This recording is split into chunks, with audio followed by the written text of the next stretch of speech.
VHS video cassette. The 90-minute audio cassette is $5 and the VHS video cassette is $24.95. When requesting your cassette, please don't forget to request it by the tape number, and today's tape number is 437 and the letter B. 437 and the letter B. And address all correspondence to the Breakthrough Ministry, Post Office Box 20608, Chicago, Illinois 60620. As you continue listening, we hope that you will receive a spiritual breakthrough as you hear a profound and anointed message to be preached by Dr. R.D. Hinton. And may we remind you that no matter what it is that you are going through, come on here, Jesus, be assured that Christ is your answer.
It's only a test. I don't know if anybody knows that or not, but it's only a test that you're going through.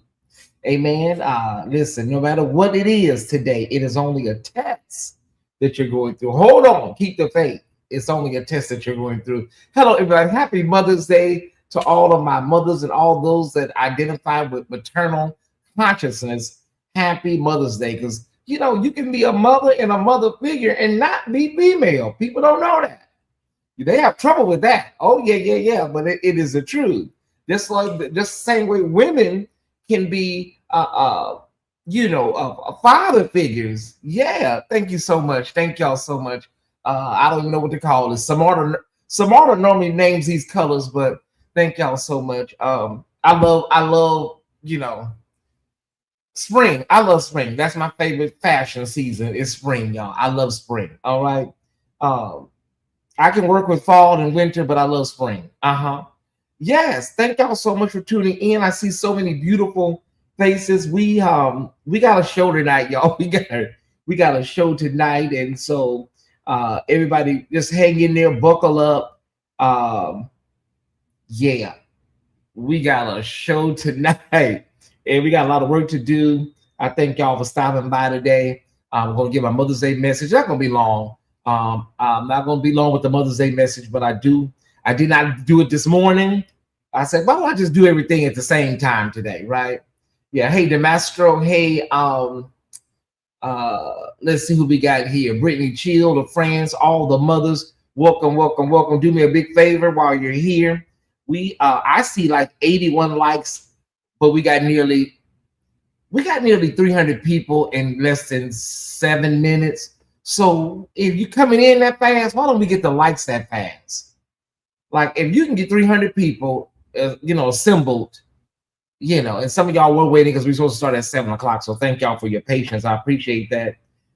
There was a lot going on. There was a story that came in, and so I had to get that together. Okay. All right. Happy Sunday, Mr. Kennedy. I see you. Yes, I got your message. Emmanuel, I see you. Happy Mother's Day. Okay. I am just sharing this to a few more places, High Squad. The flyers are up. Everybody should be in the know. Church is over. Dinner should be wrapping up. Okay, so let's get started, right? Everything should be in the stages of being wrapped up. All right. Okay. Do. Hey, everybody. Thank y'all. Thank y'all. I see everybody assembling. I see all of my beloveds, my loved ones. Yes, it is a beautiful day for many. It is a solemn day for others. It's bittersweet for many. Yes, but we are still here in the land of the living, and God is an ever-present help in a time of trouble, and He is a mender of broken hearts. How many people know that? How many people know that He is a mender of broken hearts? I can't speak for nobody else, but He healed me when I needed healing. When my mind needed regulating, He regulated mine. Mm-hmm. Some of y'all have forgot about the foundations that we came from when they used to say all the time, He didn't have to do it, but He did. See, some of y'all forgot about some of them old storefront phrases. Yeah, He didn't have to do it, but He did. That's what they used to say. That's what they used to say when I was little. All right. I think we're good to go. Samarta's here. Overseer Ware is probably out and about. I just got a message from him. Everybody is here, but we need to make sure these numbers are right, y'all. It's Mother's Day. We have not been on all day, so we have not used up our notifications. If you're a new YouTuber, YouTube don't send out. If you go to live 3-4 times a day, they're not sending out notifications to all them people every time you go live. You get one major shot, like on fame. You want fame? Well, fame costs. And so YouTube is going to give you one pop, and that's it. Okay. So we're here with part 2 of our, ICHABOD series. I didn't even think this was going to take off like that. I really did not. And so for it to take off, y'all, I'm glad that y'all are enjoying it. I'm glad that God is faithful and God is good and all that stuff. So thank y'all so much. That being said, let's jump right into our show. I'm going to do my Mother's Day message really quickly. Hold on one second, y'all. It's just always something going on. Moms, can you keep notifying me of the like so I can know what number we need to work towards? All of my moms, let me know what number we're working with right now. All of my illustrious moms, let me know. It is Mother's Day. It is Mother's Day. Happy Mother's Day to everybody. Well, here's the deal. So many of us woke up today with the absence of a mother or a grandmother. Many of us woke up today with issues.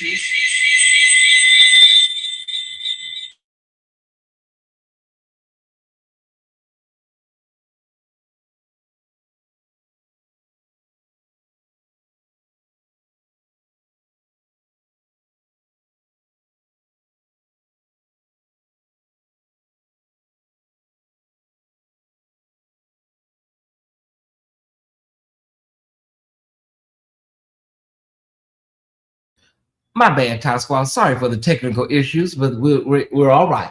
Okay, so many of us woke up this morning with the absence of a mother or grandmother.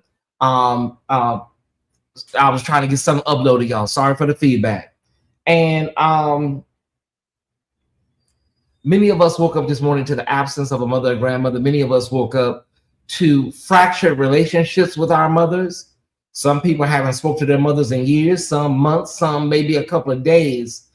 Some never met their mothers. Some never had an opportunity. They were raised in foster care or other forms of care. And then there's so many people that have their mothers today and were able to celebrate with them. And that is a blessing. It is truly, truly a blessing to have that, right? Okay. And so whatever your lot is today, whatever your lot is, we all come from a woman. Nobody on earth did not come from a woman. So the cradle of civilization, they say, is Africa, but the the blueprint of civilization is the woman, right? All right. Okay. That'll preach, I'm sure. Won't that preach, Ty Squad? All right. So we always give honor to our mothers. Today, I woke up today. I was talking to Samarta earlier. I was talking to my sister earlier on the phone, and she said, I didn't want to call. She's like, I didn't want to call because I didn't, because sometimes a certain kind of call can trigger people. And I told my sister, I said, listen, don't ever, ever, ever, ever, I don't care what holiday it is, Samarta. I don't care what we got going on, Christmas, Thanksgiving. And I've been there where I said, well, do I call? Well, how do I approach the day? I've been there. So I know what that feels like. But I told her, I said, Samarta, don't ever, ever. I'm your brother. You want to call me and check on me? But it was the response to me sending her a message because I knew what she was feeling. See, we know what each other are feeling on today. So it was my response to her that caused her to respond to me. And so with that being said, y'all, I woke up today and I had, I kind of got checked my body. I checked my body because something was a little off today with this Mother's Day. Okay, I'm kind of checking my body. And what I mean by that, you're just trying to see where you're at, what you feel when you first wake up in the morning. I'm 31 years in, y'all, so I'm kind of like always in a good place with holidays. I really am. I wouldn't even lie to you. But today, I don't know. And Tim Reed talks about that a lot. Like sometimes, child, it can just come in and you like, oh my God, what am I feeling? What's going on? And so what I did today was I did radical self-care. You can look that up after we get off tonight. Radical self-care. You really must be in tune with your body. You need to know how to feel what you feel. You have to be careful because you can go somewhere and you can go to a Mother's Day celebration. You can go to church. You can see some flowers and you can see some pink and some things, and it can send you somewhere. So you got to be very, very careful. I'm telling y'all what I know. You can see somebody carrying some balloons to their mother, or you can see somebody with some roses and you can see all of this Mother's Day, stuff, and they can take you somewhere if you don't know what you know. Okay, so I'm letting y'all know that triggers are real. All right, triggers are real, and so I'm not in a place of active grief or active mourning or anything like that. So I tell anybody, if you 5-10 years in and you still in active grief, you need to see somebody. Okay, if you in bed and windows closed, dark, all that going on, yeah, it's time to go talk to somebody because it don't last that long. It's not supposed to be that deep, that long. It's a lifelong process. But to be actively like that, that's not healthy for you, okay? So Tyesse said, go talk to somebody. You 5, 10, 15 years in, and you in a fetal position in the bed, that's not healthy. All right. Tell them Tyesse said it. I ain't no Valerie Spencer, but I know that. All right.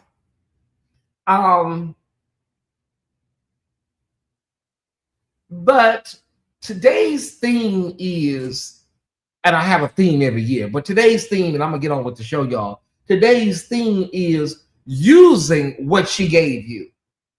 That came to me in the kitchen today. Using what she gave you. I was telling Samara a while back, I said, Samara, I ain't never seen my mother I never really seen her break down. I've never seen my mother very distraught. I don't know what that looks like on her. I think that carries over to a lot of us in life. And sometimes it's good and sometimes it can be bad. When you're just too strong. But I ain't never seen my mother have a moment where she was just distraught. Is there anybody else in the chat like that? You had just a strong mother. And so when I look back over my life, all 50 plus years, yes, the theme today is using what she gave you. The young kids like to say, she get it from her mama. But when I look back over my life and what I see is that God was always foremost in protecting and shielding and carrying me through. But there was a lot of mother wit, there was a lot of sage that was instilled in me that she gave me that also helped me along the way in my little bag that I carried during my journey. So I thank God for the mother that I had. I never seen my mother smoke. I never seen her drink. I didn't see her with men in and out the house. All I knew of my mother was she was a beautiful, saved, God-fearing woman. That's all I knew. And so I thank God today for the life of my mother and the life of my grandmother and all the ancestors, that have come and that have now transitioned back to the other side. And over here, we give vent and utterance to our ancestors. You can call it witchcraft. You can call it whatever. You can call it necromancy, whatever you want to call it. But over here at the official Tyesse Report, we respect the great cloud of witnesses. And if you believe in ancestors and ancestral veneration or whatever you want to call it, please make sure to put some white hearts or some white flowers in the chat. If you believe in that, or white dove. Because over here, I believe that there are people on the other side of this life working and doing things diligently in our favor. I believe that. You don't have to. All right. If you believe that your mother, your grandmother, the ancestors, and those that came and paid the ultimate price for us are still active in the spiritual realm. If you believe that, you don't have to believe it. I do. You don't have to believe it. I do. All right. Yes, continue to share. We're almost getting ready to hit 400 if y'all keep going. Thank y'all for the white hearts, the white doves, the white flowers, whatever you can find. White. All right. Okay. I have a big announcement. So that's my message for today. Using what she gave you, whatever it is, whether it's self-determination, whether it's self-worth, self-esteem, whether it's, mother wit, knowing how to keep house, knowing how to shop, knowing how to live, use what she gave you. And run on and see what the end gonna be. Today is a day of, so many different things, y'all, for so many people. But tomorrow is a new day. What is tomorrow? Tomorrow is May 11th. And you got to get up and go to work. You got to get up and go to school. You got to get up and get your children ready. You got to kiss your husband or your wife in the morning. Everything's going to continue in the morning, y'all. I guarantee you. All right. I hope that message helps somebody today. It's going to be okay. I can guarantee you that. That I know. I don't know much, but I do know that. It's going to be all right. Shout out to Kendrick Lamar. All right. We have a big announcement, and it's a 24-hour flash sale. It's a 24-hour flash. I wouldn't even say sale. It's a 24-hour flash gratuity tomorrow. I had no idea that Scandal and Patreon was going to generate all those new Patreons and everybody coming over. And that was a lot last night. It ran for nearly 2 hours. But if you want to, okay, I'm going to say starting tonight, right after the show, Okay, this is just for people that are not Patreons. I'm going to release our Matthew Stevenson Patreon. I'm going to release it into members only, the 99-cent members only. So if you have a 99-cent membership with my YouTube channel, you will be able to see the Matthew Stevenson scandal. It will be one day only. It will only be for 24 hours. And then it goes back to Patreon. All right. Okay. So thank you, Naida. That means a lot. So if you want to go over and check out what we really, it was a lot. Thank y'all. That means a lot to y'all. And I want to be clear. It was not about disrespecting. It was not about being mean. It's none of that. Just having a conversation about so many things, y'all. Yeah, we're gonna release the tapes for real. We're gonna release the tapes. So head over. If you're not a 99-cent member, you can simply join right now. There are ways to join. One of my moms may even put a link to join our YouTube membership. 99 cents. You can't beat it for 24 hours. You can't beat it. After that 24 hours is up, you're gonna have to join Patreon. All right. Thank you, Crystal. Thank you so much. Thank you. All right. You know, I'm gonna say this about last night, y'all. I'm gonna say this about last night. Like watching that Tiffany Montgomery stuff isolated, like without the public conversation. Watching that Tiffany Montgomery the whole 7 minutes live last night. You know, we normally watch it when it's viral, but now the time has went by. And now you can just like sit and watch it and listen to it. That was disturbing, in my opinion. I don't know who else felt it disturbing. It was disturbing to me. Like it was just really, really disturbing. And so I'm gonna say it like this. I hope she heard from God. That's the only thing I can say. I pray mercy on her, and I hope that it was God that told her what he told her. And I'm gonna move on. All right. Okay, so thank y'all for tuning in. We're almost there, y'all. Keep going. Keep going. Join our YouTube memberships. It's just 99 cents. You can enjoy that tonight, and then it'll be back in Patreon tomorrow. Okay. Okay. The homegoing services for the Eternal 8 was on yesterday. It was just, I could not watch. I barely could get through Kim Burrell, but I want to shout out Kim Burrell because I think she did a good job with the singing. I saw some comments about her intro. There were some mixed reviews about her intro. There's always going to be mixed reviews, y'all. We can talk about it a little bit after we watch it, but there was I understood what she was saying. I did. But if you're not from the church, if you're not from the Black church, there's some things that you just won't understand. You'll never understand, right? Okay. So the service in Baton Rouge was yesterday, and it was a hard day for the city. I won't even pretend like it was an easy day. Seeing those two mothers, she definitely understood the assignment.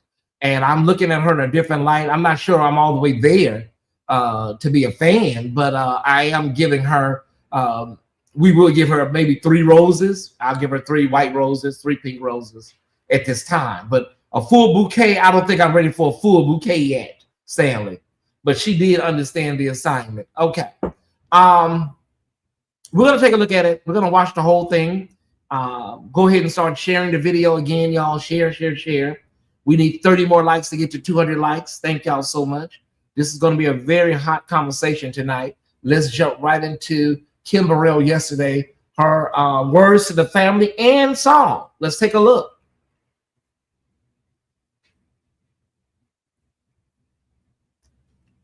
Okay, we do not have audio. Okay, wait a minute.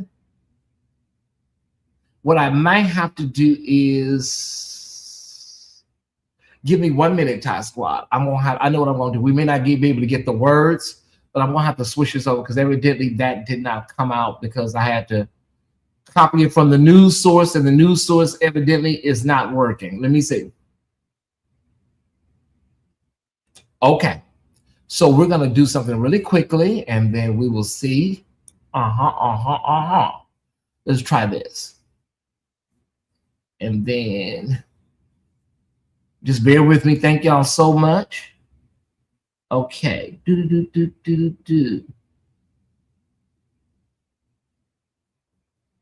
Okay. Let me do this.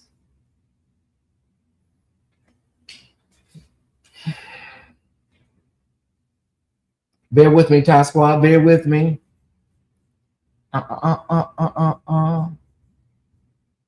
We may have to. Let's see. We may have to do this another way. Hold on one second.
All right.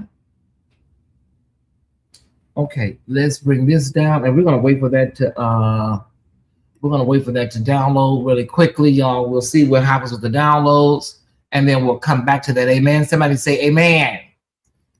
Let's see if that is that. Okay, hold on. We're waiting for that to download. Well, why don't we do this? Let's at least get a little clip of it in.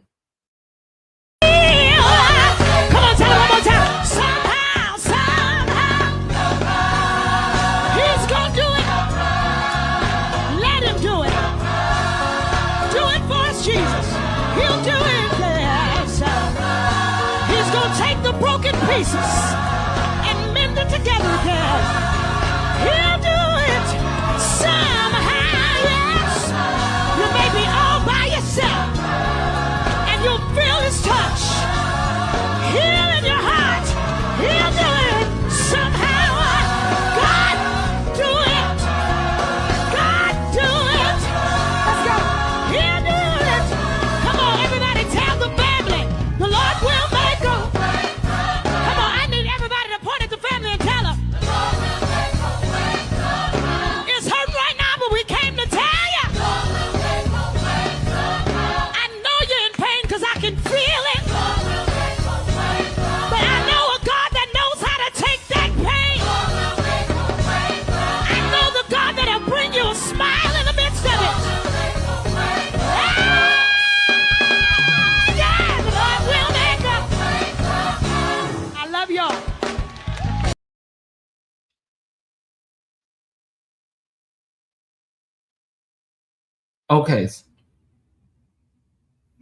Okay, so the audio just isn't working from the news source. Okay, so we'll work on that. We'll work on getting that together, y'all. It just the audio just isn't working from our news source. So we'll see what we can do, maybe to upload that to our social media. But she really did do a good job. I must say, she did a good job. Shout out to Kim Burrell. Kim Burrell. Shout out to Kim Burrell. Thank y'all so much. All right. The young man, what's his name? Cornelius posted about 2 hours ago that he had an incident in New York. I was actually, honey, trying to get my show together when I was actually just scrolling and I see it on Instagram, and I'm like, what happened? At first, I thought he was doing a cosmetic surgery. I ain't gonna lie. And then I read the caption, and yeah. So Cornelius, y'all know that man Larry had to get together, had to pull him together. Cornelius had an incident over in New York City. Mm-hmm. Do we have the? Let me go over here. Okay, here it is. He said he was attacked. Brother Cornelius, please keep me in prayer. I went to see a Broadway show in New York City. I was jumped very bad by a bunch of people due to a misunderstanding. My head is bleeding, but other than that, I still trust God. I know that He is perfect. I know that His perfect will be established so that more souls can be won through me in Jesus' name. Covered, hashtag covered. Okay, and this is in he was over in Manhattan and New York. This is the same area where Donnie McClurkin had his incident. Well, I think they stole his bag or something. Y'all, I listen. I'm not here to, I'm not a detective. I'm not a detective, but y'all, listen.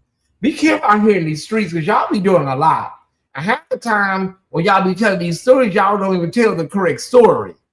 So it's kind of hard to even believe. Some people just, they lie so much, I ain't saying he lying, but I'm just saying, like, sir, honey, I don't know. You was at a Broadway show and some random people just jump you and bust you upside the head. Johnny Kirk was over that time. Somebody stole his bag. He set his bag down and then somebody ran off with it.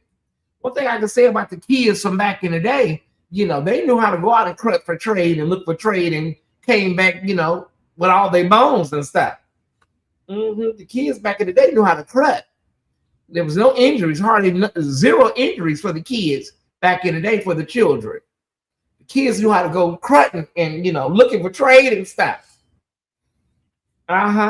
Was he? I don't know him. I don't know nothing.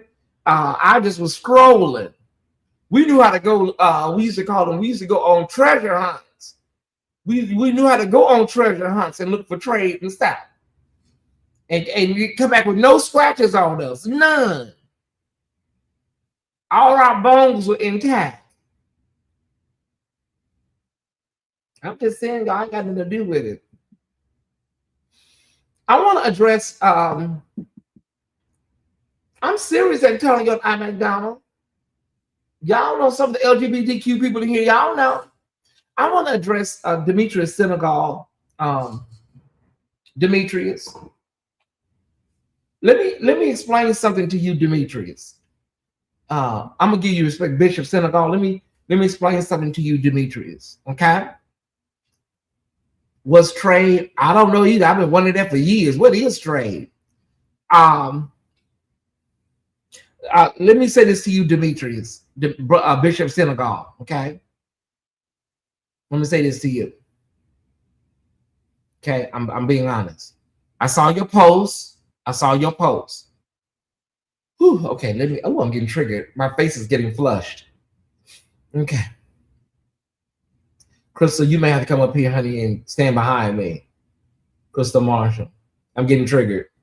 I feel my face. It's getting warm. Okay. Bishop Senegal, I saw your post. Okay. I saw your post about C.L. Franklin. Okay.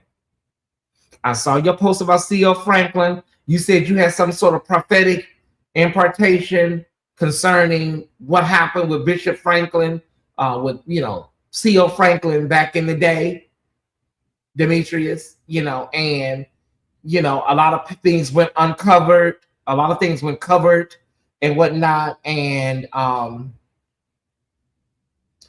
the church was silent, and yes, there was an allegation that C.L. Franklin got a 12-year-old girl pregnant in Mississippi. We all heard about that. We know, okay? You got some sort of, prophetic, some dropped on him on the airplane about C.L. Franklin. And so, let me tell you this. Can y'all please go right there and tell him I said it? Y'all tell him I said it. I don't want nobody to go back and say somebody else said it. Tell him Tyesse said it.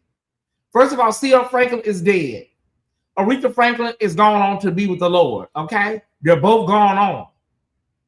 I don't know what this is supposed to be about. I don't understand it. What is this about?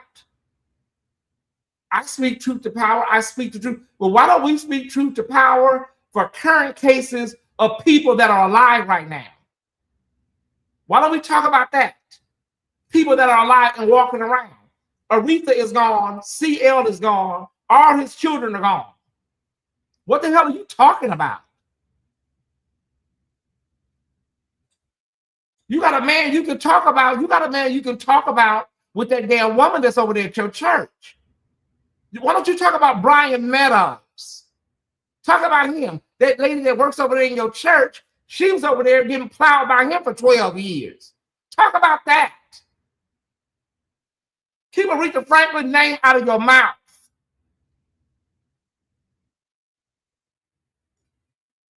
Go tell him I said it. You got Brian Carr walking around here with women in every damn county in America. Are you serious? He took your wife. Whew. Okay. Do we have a video we can play? Something? Do we have anything, a filler, anything, just to feel about a minute until I come down to earth? We got anything? Oh, we can do this for Mother's Day. Thank y'all. Okay. I tell you why my soul's on fire right now. Because 7 years ago, I thought I'd lost my mind. Yeah. 1 week, my godmama died. I was expecting that. The next week, my mama died and didn't tell me she was leaving. 3 days after my mama died, my best friend from college died. 1 hour after he helped me plan my mama's funeral, he had a heart attack. 3 weeks after my mama died, my sister died. I want you to imagine picking out 4 caskets, planning 4 obituaries, preaching 4 eulogies in 28 days. 3 days after my sister died, my 40-year-old brother had a massive stroke. The next month, my oldest sister had cardiac failure, not because of arteries, not because of bad health, but the doctor said she had something called broken heart syndrome. Here I am, the man of God. Pastor Keon, thank you for praying for me. Then in that time, not knowing if I believed what I've been preaching.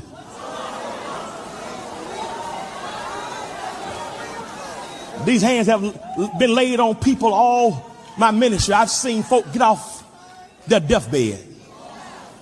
I've seen folks' bodies with cancer dry up without 1 bit of chemotherapy or radiation. And now here, my mama, my sister, my godmama, my best friend from college, all gone. And it left me in such a bad state of depression. It left me in depression, y'all. I shut everything down and just stopped preaching. I just stopped traveling. I didn't want to get the pulpit. And if one more person would have come to me and said, your mama is in heaven, if one more person had said that, I promise you, I was about to go taekwondo on a Negro. Look here. I know what my mama is. That ain't the problem. What she is ain't the problem. Is what she ain't. That's the problem. I wish I had somebody who would help me around here. I was so messed up. I'm the man of God. I'm the man who's always laughing, always the life of the party. Couldn't get out the bed. It was so bad that scriptural passages didn't work no more. The only thing that made me feel better was shots of Patron.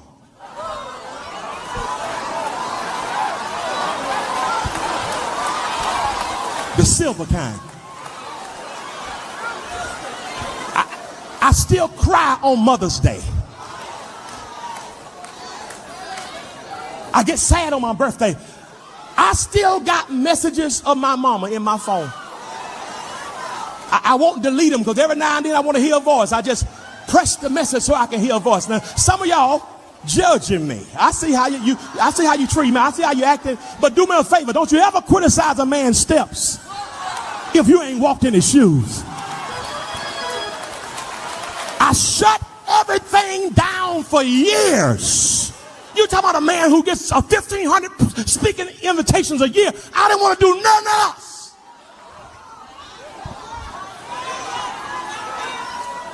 But I'm here in Houston. I went and got me a good therapist. Yeah. Some stuff you can't pray away alone. You need somebody to help you talk through it and process. I got me a good therapist, but I'm here this morning because you know what I can testify?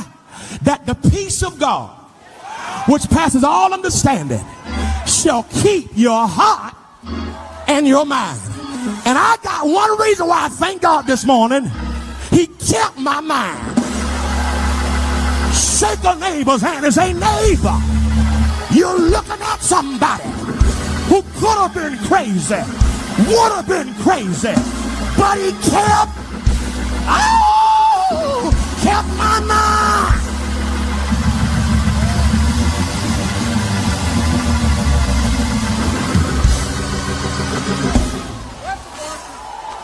Remember this and don't ever forget it. Amen. Happy Mother's Day, everybody. He kept your mind. Oh, yeah, Joanne, there's some people in the chat that I know. Yeah. Whew. Let me tell y'all something. It's nobody but God. The reason some of us are able to formulate sentences and chat tonight. Some of us, it could have went another way. It could have. I know for me, it could have went another way. There's there's nobody but God to credit. There's nobody but God to credit for me being here talking to y'all tonight. Yes. We overcome by the word of our testimony. So shout out to E. Dewey Smith. I knew I had to play that today because it is Mother's Day. And I'll break it out as needed during the holiday season, right? All right. Happy Mother's Day, everybody. Thank y'all so much. Sometimes people don't understand. You just don't want to hear all that. And that don't mean you're not saved or you're not a believer. But there's some times, baby, you just, honey, I'm trying to hear all that right now. I'm hurting. And that's all I know right now is I'm hurting.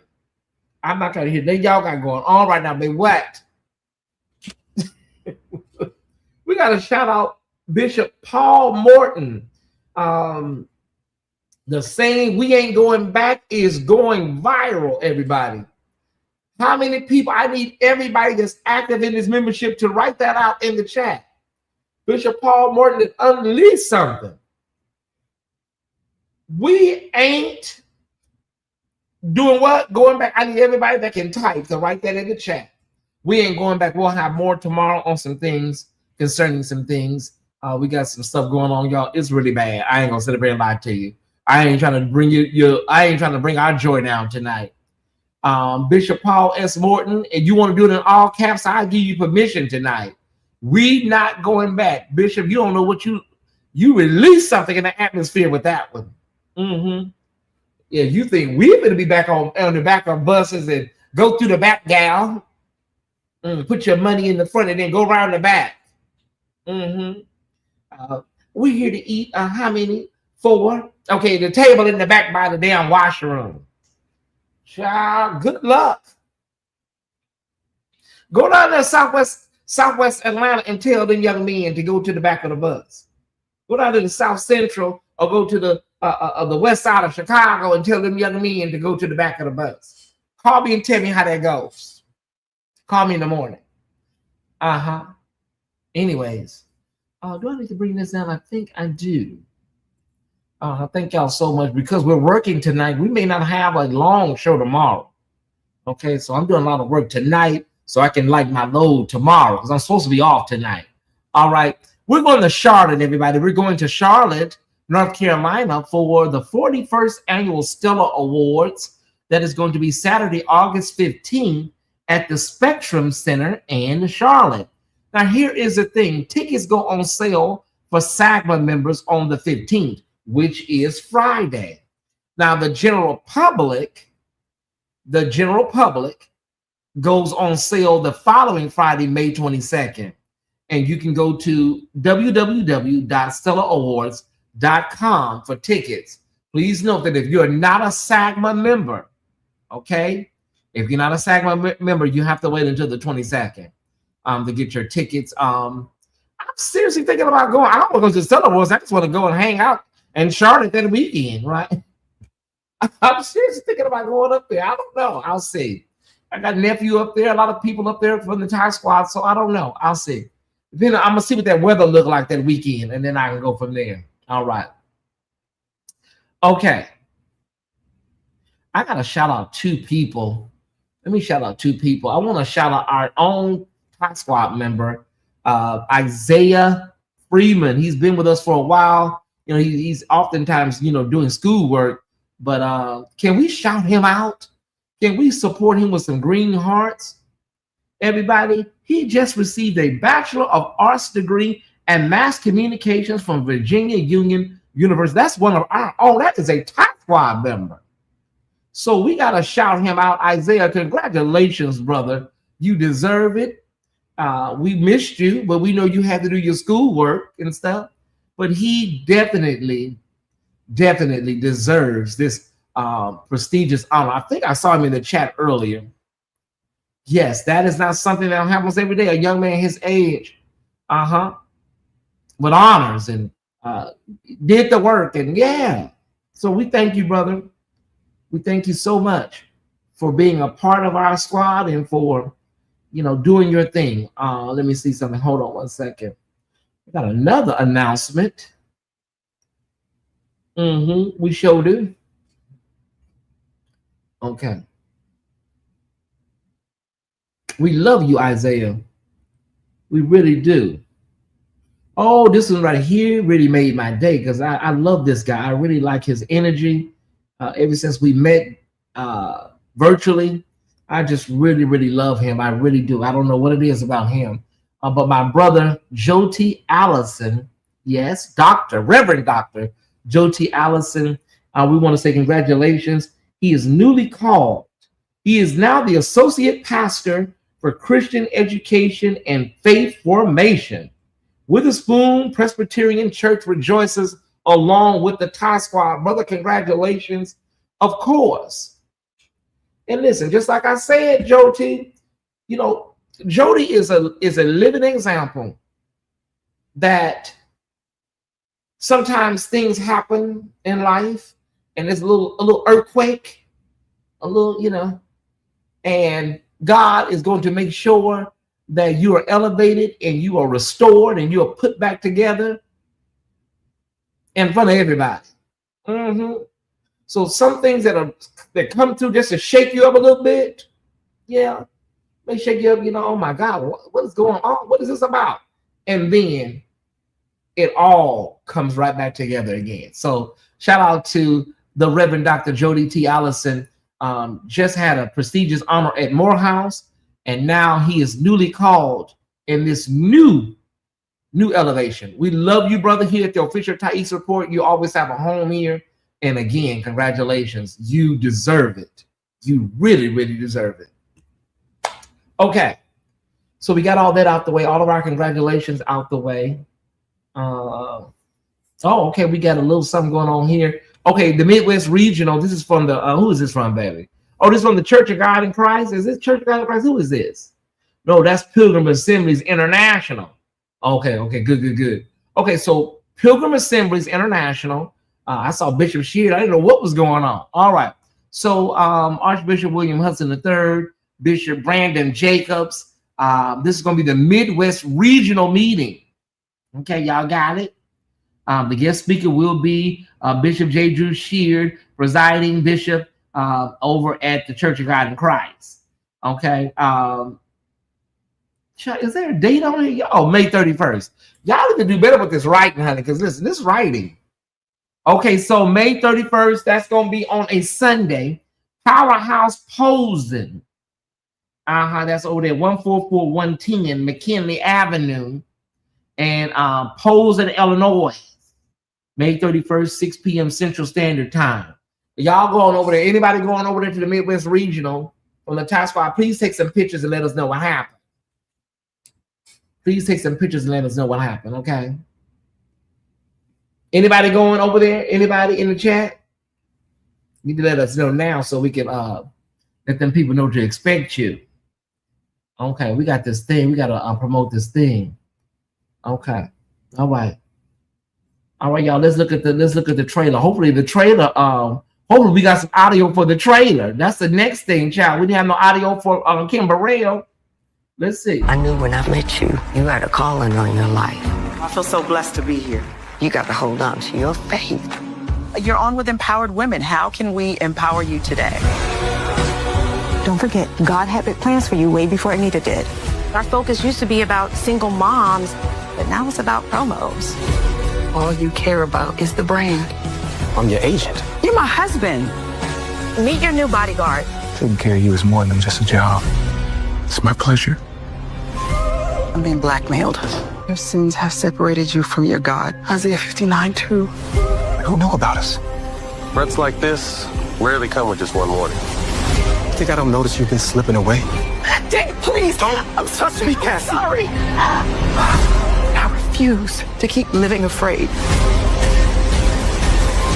No matter what it costs. Thou Shalt Not Commit Adultery. Premieres Saturday, June 6th at 8. Only on Lifetime. Ooh, child, I know Tina's like, child. Tina got a new movie coming out too. Tina got a new movie coming out. Like, how can y'all keep playing with me? The movie's called, it's from TV One. It's called How I Got Come Y'all Keep Playing With Me. Tina got a new movie coming out too. I'm looking forward to this, y'all. This may be juicy. You know what I'm saying? Is Erica sharing her testimony? You know, I don't know. This may be juicy. What y'all think? Is this gonna be a hot night? Looks intense. Yeah, she done met with some man, and she done over there rolling in the sack with some man. Now she now the man don't want to, you know, he's sending her dead cats and stuff. You can't be playing with people's emotions, Erica. Now this man is talking about have you checked on the children. Now he over there talking about I won't be ignored, Dan. Giving that kind of energy. I'm telling you, it's a month. I knew when I met you, you had a calling on your life. I feel so blessed to be here. You got to hold on to your faith. You're on with Empowered Women. How can we empower you today?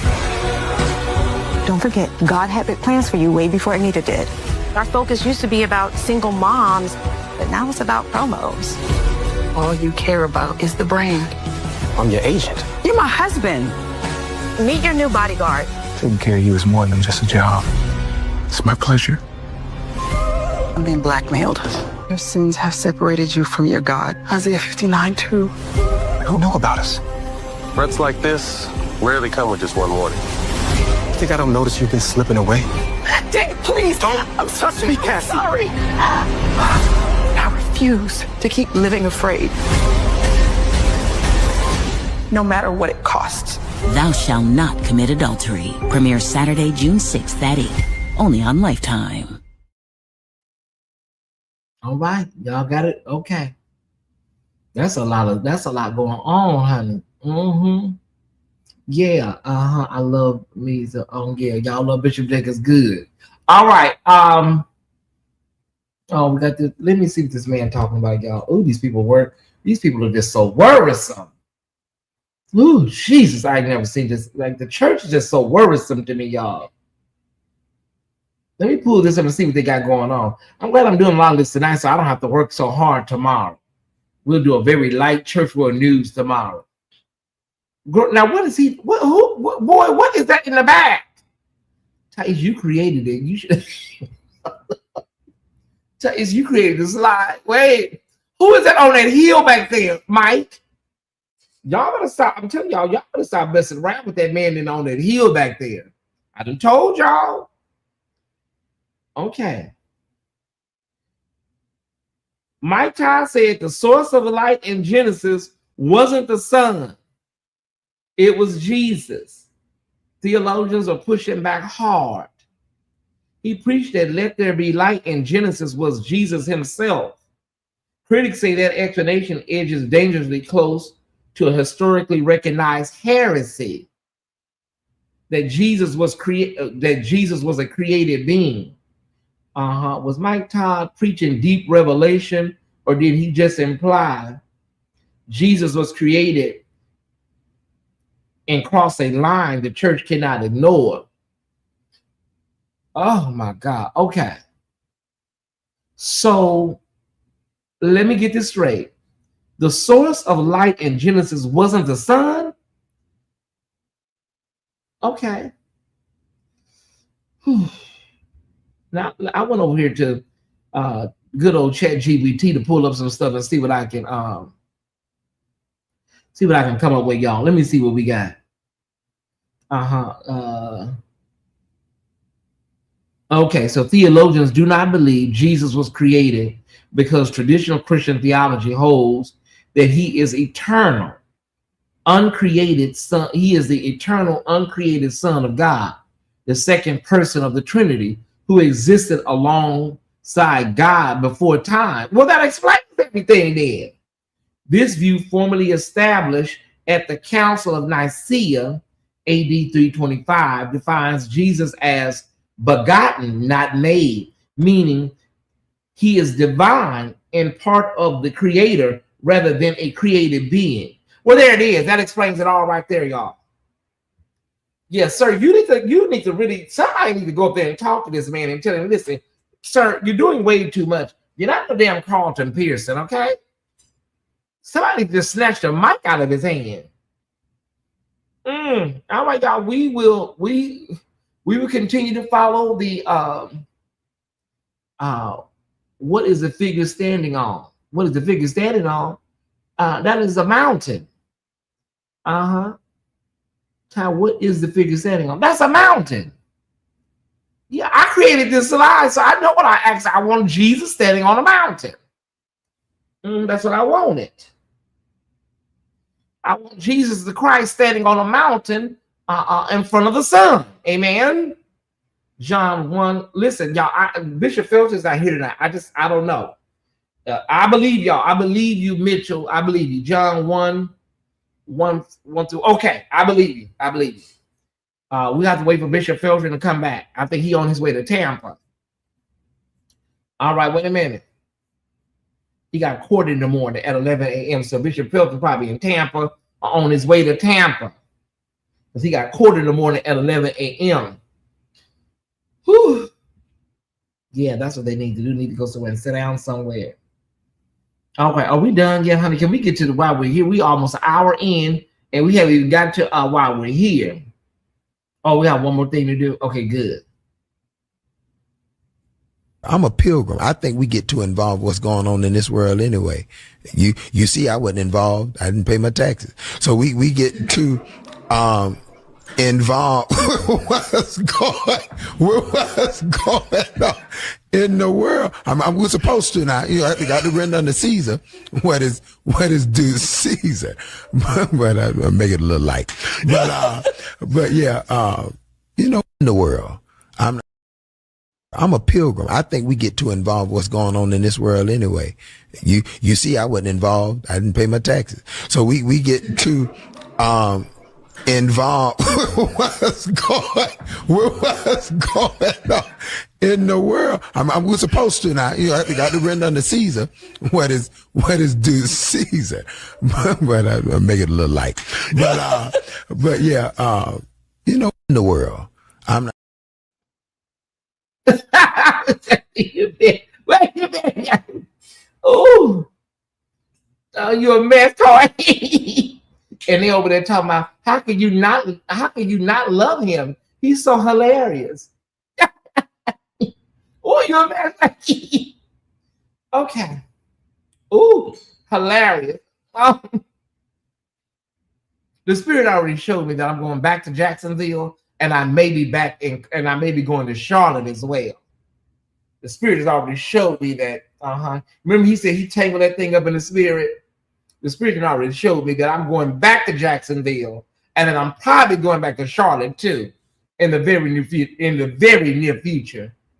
It has been revealed to me that I'm going to be traveling a lot again. That's what the spirit showed me.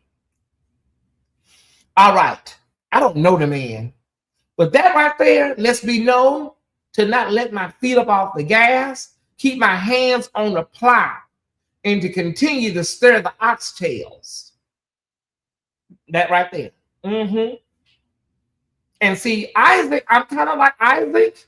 You know, I feel you're a good guy, but Isaac, I'm saying Isaac. And y'all probably held that video to after he was sentenced. It's okay. It's all right. It's time to jump into it, y'all. It's time to jump into it. We're going to be having an adult conversation tonight. There will be explicit language that is used. There's going to be explicit language. We're on doing the spirit of ICHABOD, series, the ICHABOD series here on the official Tyesse Report every Sunday in May. We do have, we got three more to go, right? All right. So there will be explicit, conversation, adult conversation. Watch with care. If you that deep, just go to bed. Or go watch I Love Lucy. Yeah, if you that deep, you can't take an explicit word or two, go watch, Family Guy. Yeah, go watch that. Tonight, I'm talking about his rod and his staff. Tonight, we're talking about the sexual exploits that permeates this ICHABOD epidemic, right? Tonight, we're talking about sexual deception, sexual malfeasance, sexual sex is everywhere. And it's so crazy because they love talking about homosexuals and homosexuality. You just name any pastor, they have a video on it. Even the YouTubers, they have videos on, the gay people and stuff. They always got something about Romans 1, Leviticus. They always got something going on about the gay people. And you have to be really, really, and this ain't even about that, but you have to be really, really super not educated to think that the only thing in this world concerning gender or sex or sexual expression is just male and female. And that's just like, if you ever been in a biology class, even in a high school setting, if you even in middle school, you would have to know that there's much more to all of that than just Adam and Eve, male and female. That's just it. But what about, no, that's it. You have to be really out of your mind to think that. But that's not why we're here. I was just pointing out they love to talk about everything but what they need to talk about.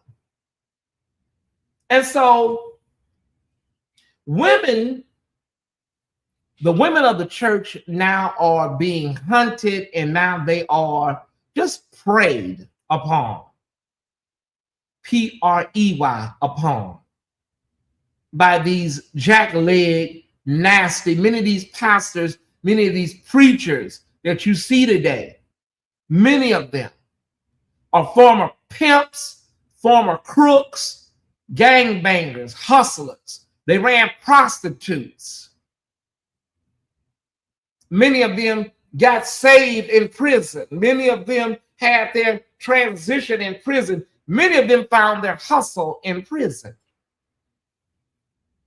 They got out of prison and now they are saved and now they are a preacher. It is the prison to pulpit pipeline. Thank you, Sister Crystal. I have been sitting on the sidelines for a very long time, watching this mess go on, listening to all of it intently. I haven't lived this long to not observe and take in some of this stuff. Didn't the mother in the movie Sparkle say, I've lived in Harlem long enough to know a rat when I see one? And I have been around, like I said, I ain't never left the church. I've been around and I've seen a few things. We have 2 buckets. You got the pastor that is straight, and then you got the pastor that is basically a full-fledged freak, and underneath him there are bullet points.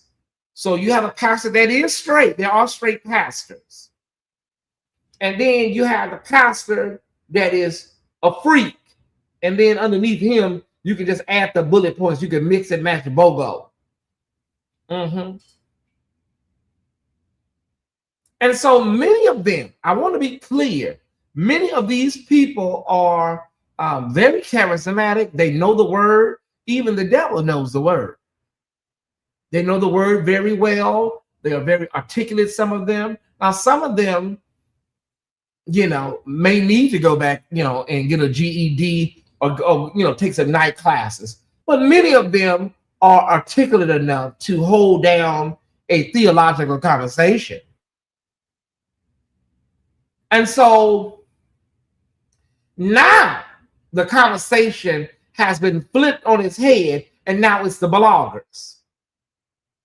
Now the bloggers are the problem, not your nasty ass pastor. And Bishop Felton said the other night that these people that you see that were outside circling me over there at the courthouse, they are suffering from mental illness. I never really even looked at it. I knew they was kind of touched, but I never looked at it as church brain and Bible brain being a real DSM qualifying problem. But it is. It really, really is. And so when you see somebody like a Brian Carn, when you see somebody like a Brian Meadows, when you see somebody, the list just goes on and on and on. Brian Meadows was so aloof. He was so out there that he took his ass around there on Hardly Initiated, sat his ass down in a chair, talked to the little lady that smiled all the time, and thought he was going to be a hit. That's how far gone their minds are, and that's how comfortable they are with the current memberships in these churches. Took his ass around there to Hardly Initiated, sat his ass down in the chair, and began to empty his guts. He was so out of his damn mind. He was like, you know, and yeah, it happened, and what did his church do? We're told that they held some sort of celebration and gave him some sort of accolade after that. You heard me correct. A woman told the world that she was spiritually manipulated and sexually manipulated and sexually and all of that for 12 years, a decade. Hear me good. 12 years he was freaking with this woman and still in the pulpit.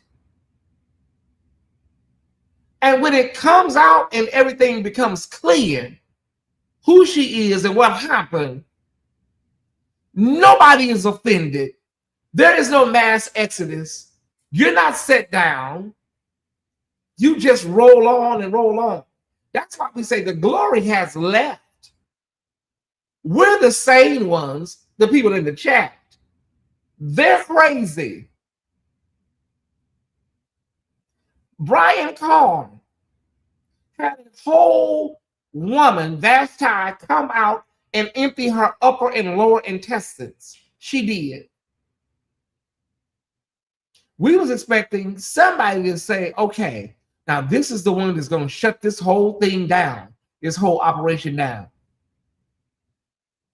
Bishop Gates, who has so much ire for content creators and bloggers. We didn't hear anything from him. Nothing. Absolutely nothing. And whenever he does release a statement, it's very, very general and very, very vague. But it's okay. It's all right. The reason it's all right is because this is what they don't know. We all know this.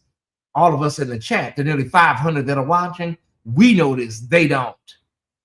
Your churches are imploding and they're busting at the seams.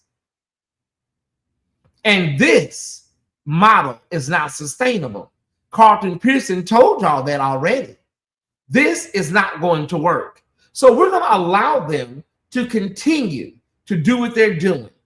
Because like I said a few years ago, in 5 to 7 years, you will see major ministries fold, close. Now, there are going to be some batshit crazy people that stay with some of these folks until Jesus cracked the sky. But people are waking up, 1 and 2 people at a time. Maybe 3 or 4 folks at a time are waking up and they're saying this. I am tired of giving my hard-earned money. I am tired of sowing into a ministry. And my pastor is being featured on YouTube more than he is on Daystar or CBN. My pastor has more YouTube thumbnails for scandals than he do for teaching. And so people are now like, okay, this is not working. And then when those said people say that they want to deconstruct and they want to dismantle and they want to do all the things they need to do, decolonize their systems and ways of thinking, then you are then told that you are a witch or witchcraft is involved and you don't want to be up under nobody. Because they really see you as a dollar symbol. They don't really see you as anything other than that. That's why so many people are saying, Tyesse, I am not walking away from God. I'm walking away from this mess. I would rather pray to God daily, read my Bible at home daily, go out and do what the book of Acts says,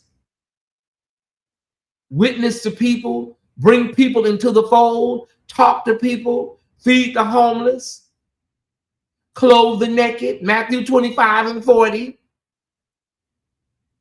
sow into people like the official Tyesse Report. I would rather do that than to sit up here and watch a man go through scandal after scandal after scandal after scandal after scandal. For what? When does it end? When does it stop? There's an explanation. They sit on the pulpit, they'll cry, sing a song. We've seen Brian do this. Wash, rinse, repeat. And people are running around here talking about nobody's perfect. We all fall short. We all do fall short. The problem that people do not seem to understand is that when you are a pastor, you should be held to a higher standard than the parishioner. We're not saying you have to be perfect, but your pastor should not be out here freaking with multiple people. Is that too much to ask for? You do not have to walk on damn water. You don't have to turn water into wine. But Brittany, is it too much to ask for that your pastor not have 80 million points at the Four Seasons? Is that too much to ask for? That your pastor is not out here in the pulpit living a duplicitous life, a whole homosexual. You never see him discuss sexuality, because if he discusses it, it may trigger somebody and he may be out. And so a whole homosexual in the pulpit, sometimes they clean out, They mess up and they queen out and we catch their teeth.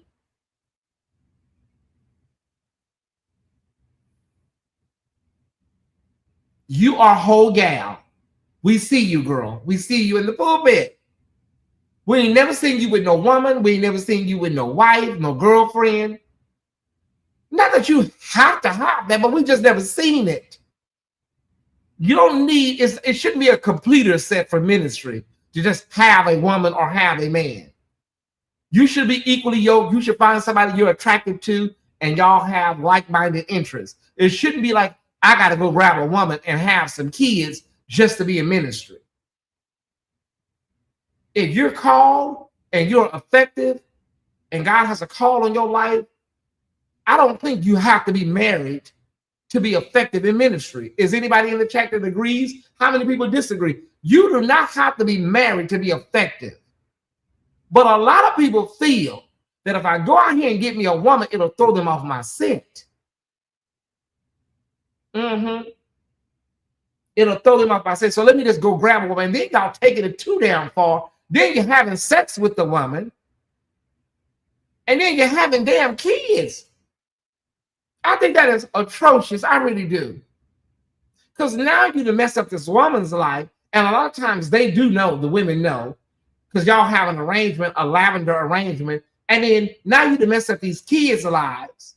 And then 10 years down the line, you write a letter on Facebook telling me, I can't do this. You can't do what? And marriage is not for everybody.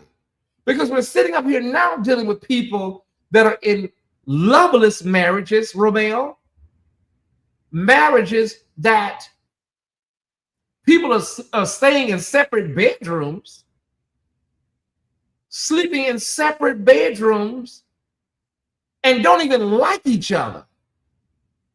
Because they got married because they say it's better to marry than to damn burn. So I got to go find somebody, anybody. I found somebody at 7-Eleven. Let's go.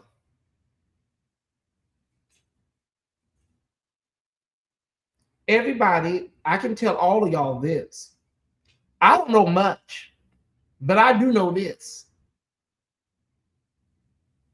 Your sins and whatever you're out here doing will find you.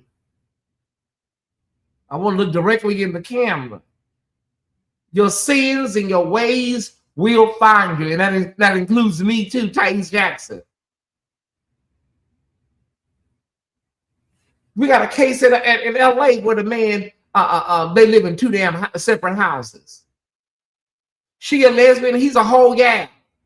And they've been living this life for years. And people, that's why I say, I don't know what's going on in the body of Christ. This ICHABOD thing is really real, y'all. Don't nobody see nothing in the spirit realm. Who has a prayer life? Y'all don't see anything? Y'all don't see this man in the pulpit queening out? He's a whole gal. And some of y'all know who I'm talking about. A couple of them. They forget and they. And ain't nothing wrong. Ain't nothing wrong with being LGBTQIA plus. Trust me. But I'm a firm believer, honey. I'm a firm believer. If you're in the pulpit portraying that you are straight when you are not, that is evil. That is diabolical. If you're in the pulpit actively acting as though you are straight, that is evil. When you know you're not. It's deception at its highest level. It's the same thing for pastors and men that are up here married and got multiple women in every city. Some of y'all know it took a long time for Jamal Bryant to calm the hell down.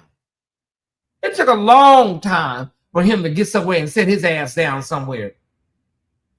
And the same way Karen elevates Bishop Sheard, Carrie elevates, but what's that man named Jamal? Carrie elevates Jamal. Because he had a bad reputation at one point, y'all. It was horrible. He was bleeding around the edges really bad. It's sad. And we got to get away from talking about it's a thorn in my side, a thorn in my flesh. And I'm sick of all this. I'm struggling. You are not struggling. You do not struggle when you put that meat in your mouth. You're not struggling when you eating booty. You eat it just like it's baby back rib day at Golden Corral. We're tired of the struggle testimony. Well, you know, I have been struggling. I was struggling. You don't struggle when you put it in your mouth. It goes right in.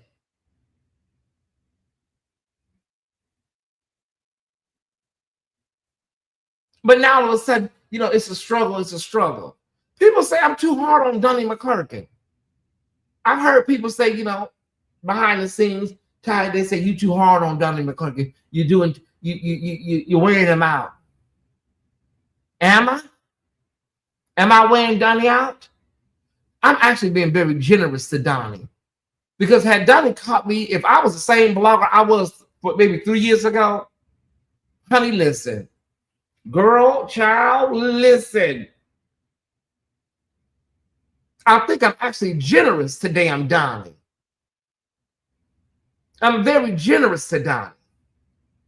Because I believe that man, what's the little light-skinned man? I believe he's partially full of shit. I do. So my spirit tells me there's some partial bullshit going on. But I partially also believe that there is a there. I believe that most of these people that come out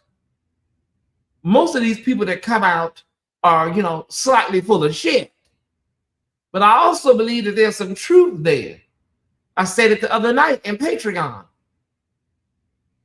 I believe that Dwayne Youngblood was telling us some truth in there. He was just the wrong damn person to tell the damn story. Had that been any other person, I think that thing would have had some legs to it. He was just the wrong damn candidate for the damn job.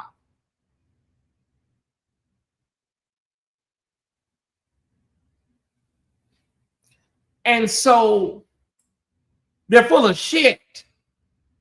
And so I'm not hard on Donnie. Donnie ran around here talking about, you know, he was struggling, and I've had a sprinkling of both men and women. I've had a sprinkling. And Donnie, half the bloggers haven't even came out here and said some of the stuff we could say that we have heard.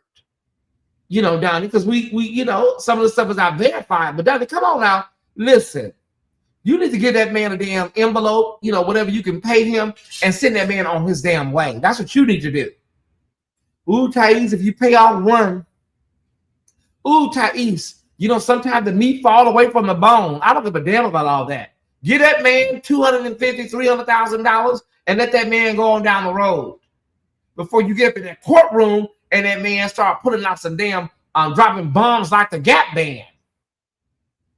Ooh, Tyesse, well, you know, let Donnie put a lamb chop on the grill. I don't care about all them damn sayings y'all have. Let him put a neck bone in the pot and let the meat fall away. You better give that man some damn money and let him go on down the highway before your ass get up there in that damn courtroom and he start dropping bombs like the Gap Band. Well, Tyesse, if you start paying one, you got to pay all of them. It ain't my damn case. I don't give a damn what the hell go on. Y'all, you don't have to convince me. Well, Ty, you know, if you give out one envelope, you better go get a box of envelopes. Listen, I don't give a damn what the hell happened. I ain't got nothing to do with it.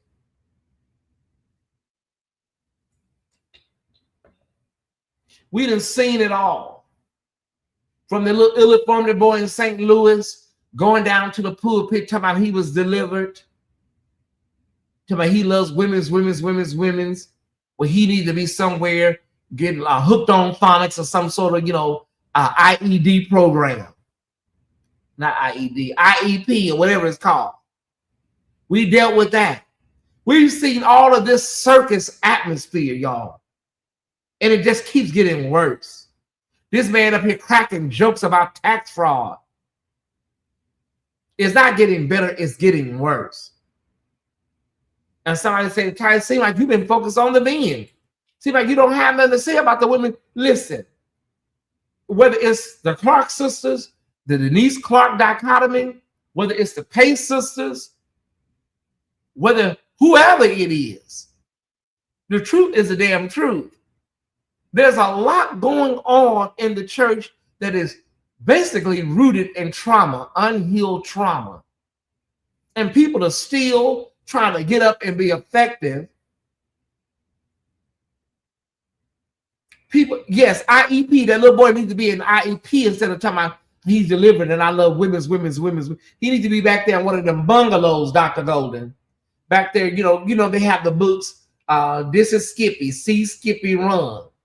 This is Susie. You know, the books are very sad. He needs to read them books. Look at Billy run.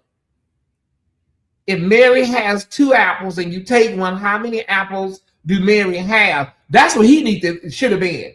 And instead of talking about a damn convocation, I got away with eyelash. Having long eyelashes is a blessing and a curse, Ty Squad. This girl is wearing me thin. Hold on one second, y'all. I get them from my mama. Okay, hold on. I get them from my mother and my grandmother. Okay, if I was a woman, I wouldn't even have to buy false eyelashes. All right, I think I got that girl. Yeah, hooked on phonics. Talk about convocation. Your ass need to be somewhere trying to figure out what the hell is going on. Let me get back to Donnie. Donnie went up there, convocation one year, was talking about the gay boys and what he was seeing and stuff. This is around the same time. That evidently this man said you was over there. You know, y'all was over there freaking in the hotel room, Donnie. That's all I'm saying, Donnie. It's the same time that man said you was over there freaking with him. When you was over there convocation, talking about it was the gay boys running around the church. And it was too much tonight. And then Donnie says, on Uncensored, he said, I don't think I'll ever be happy. I don't know. I think I'm gonna have to die alone. I don't know what women want. You don't know what women want? Donnie, do you know what men want? You probably don't know, because that's why that woman left you. That you was engaged to that lady. You know, you say you don't know what women want. Do you know what men want? You remember Carrie, mama, in the movie Carrie? She said, and I liked it. She said, I should have killed myself when he stuck it up in me. I started seeing him looking down at me that way. That's what she said. Are you familiar with that, Donnie? Do you know how it feels? If you may not know what women like and what women want, but you may know what men want in life. That's when you need to go and tap into that, Donnie. She disappeared. We ain't seen her since. I think somebody said she'd be over there at Chipotle or something. I ain't seen that lady. What's her name? Nicole Mullen. I don't know. She over there at Bojangles or something now. Kroger. I don't know where the hell she went. She disappeared. Because then right after that, then Donnie started having all these bad things that happened. He was in Memphis, and he said some man walked in the room. He was in the bed naked, and he had a big stick in his hand with a dog. Then he went downstairs to talk to the manager, and some lady came into the lobby and said, oh my God, you're Donnie McClurkin. I want to give you some coochie. I'm not making this up. Some random lady walks in off of Beale Street about, hey, I want to give you a shot. Are you Donnie McClurkin? And then the next thing you know, he said he was over there driving one night. He ran off the road. He was driving one night and he drove off the road. Then he was in New York and he put his bag down and somebody snatched his bag. Somebody snatched his bag and ran off with it. Those sound like trade escapades. I'm going to be honest with you, Donnie. Now, they all could have been natural occurrences, but that sounds like early 2000 trade escapades. Mm-hmm. She just disappeared off the face of the earth. That's what they said. He said, I was driving home one night and I ran off the. You have the worst luck, Donnie. Damn. And then he was over there live after we started covering it, talking about, yeah, the bloggers, they're just demonic. You came and told us about what happened in Memphis, Donnie. And now I'm a demon because I'm talking about it. We would have never even knew about it. You said you was in bed. You was in bed. I guess you may have had your night clothes on. You may have been, naked. And then some man comes in, knocks on the door. The lock was broke. And some man comes in with a stick and a dog. And then you want to get mad at me? Child, listen.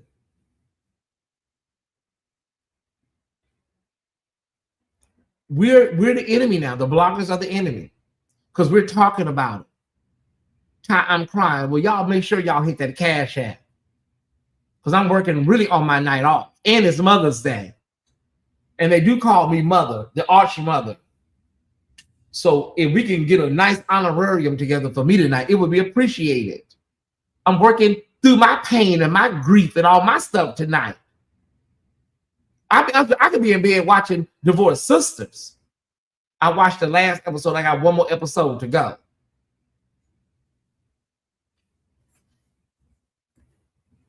People are asking all over, what do we look for, Ty? What's going on? I mean, what I gotta stay in the ministry. I gotta stay in church. What am I supposed to be looking for? First of all, I'm telling everybody, just walk out the damn door. Bees on Mars always says it.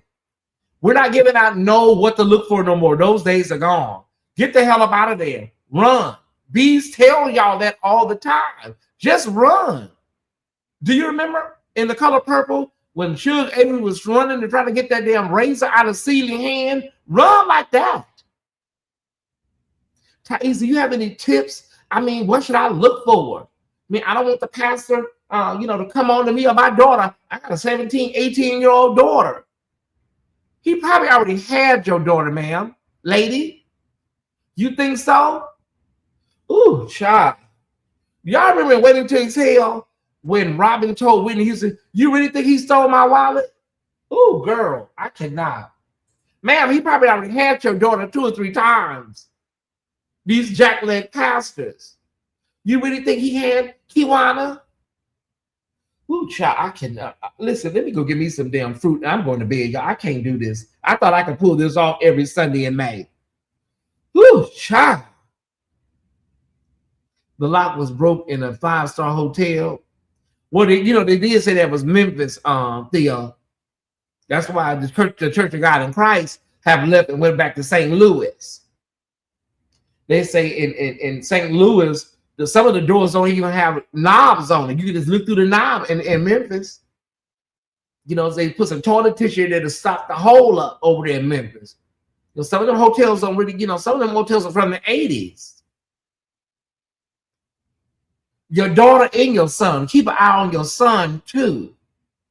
Because now they all in the choir room. They all in the damn baptism pool freaking. Like that pastor over there in Oakland. One of my nephews was telling me the pastor was picking them up and taking them back to the church. I ain't gonna call the name, but the pastor out there in Oakland was having the kid, bringing the young men back to the church and having them in the damn church house. You know you got to be sick, and you know you on your way to a fiery abyss. Bringing them boys back over there to that damn church. And if you mention it, if you say anything about it, keep your mouth off the prophet. I don't worry about none of these people because they love putting death curses on you. They love talking about you're going to have a heart attack or a stroke and God gonna start closing up mouths. I ain't worried about none of these people because first of all, y'all don't even have no damn power. Mary, you over there, you know I'm telling the truth. Mary's in Oakland. Yeah, we got a pastor in LA with his nasty ass that was running around with basketballs and short sets and shit and what you call them things and video games in the back of his Range Rover.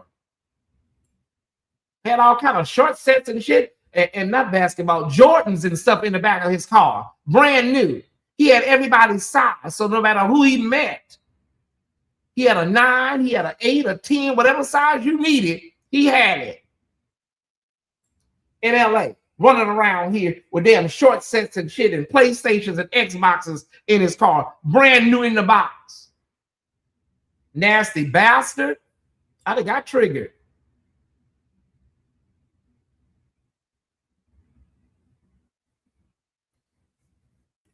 I'm not one of them bloggers, Ross. I don't make if I'm gonna come on here and lie, I won't even do the show. I wouldn't even come on here. I'm not that blogger. I don't believe in making up stuff. I'm too talented. I can come on here and talk about damn Melba Moore first album and hold the audience for 2 hours. I gotta come on here and lie. So I thank y'all for verifying what I'm saying.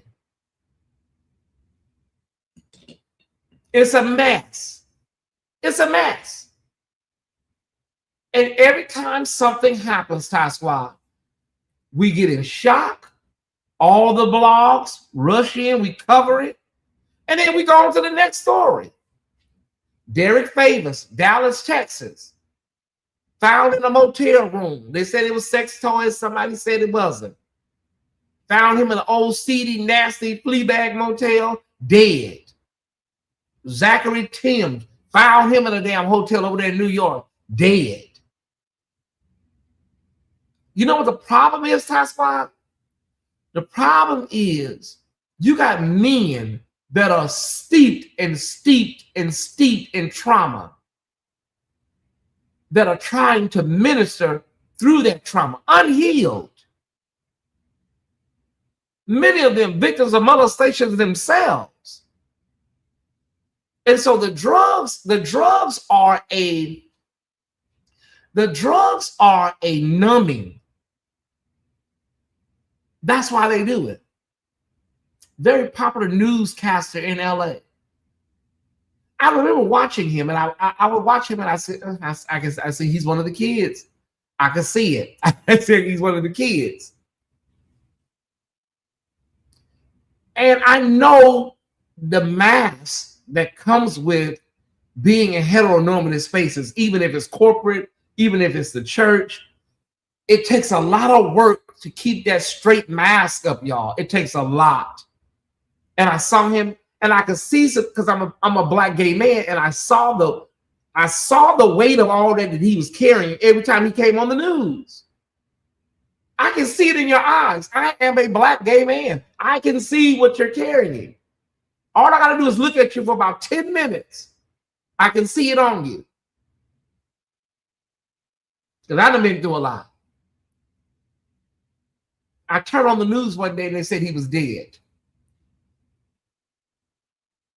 I turned on the news one day and they said he was dead.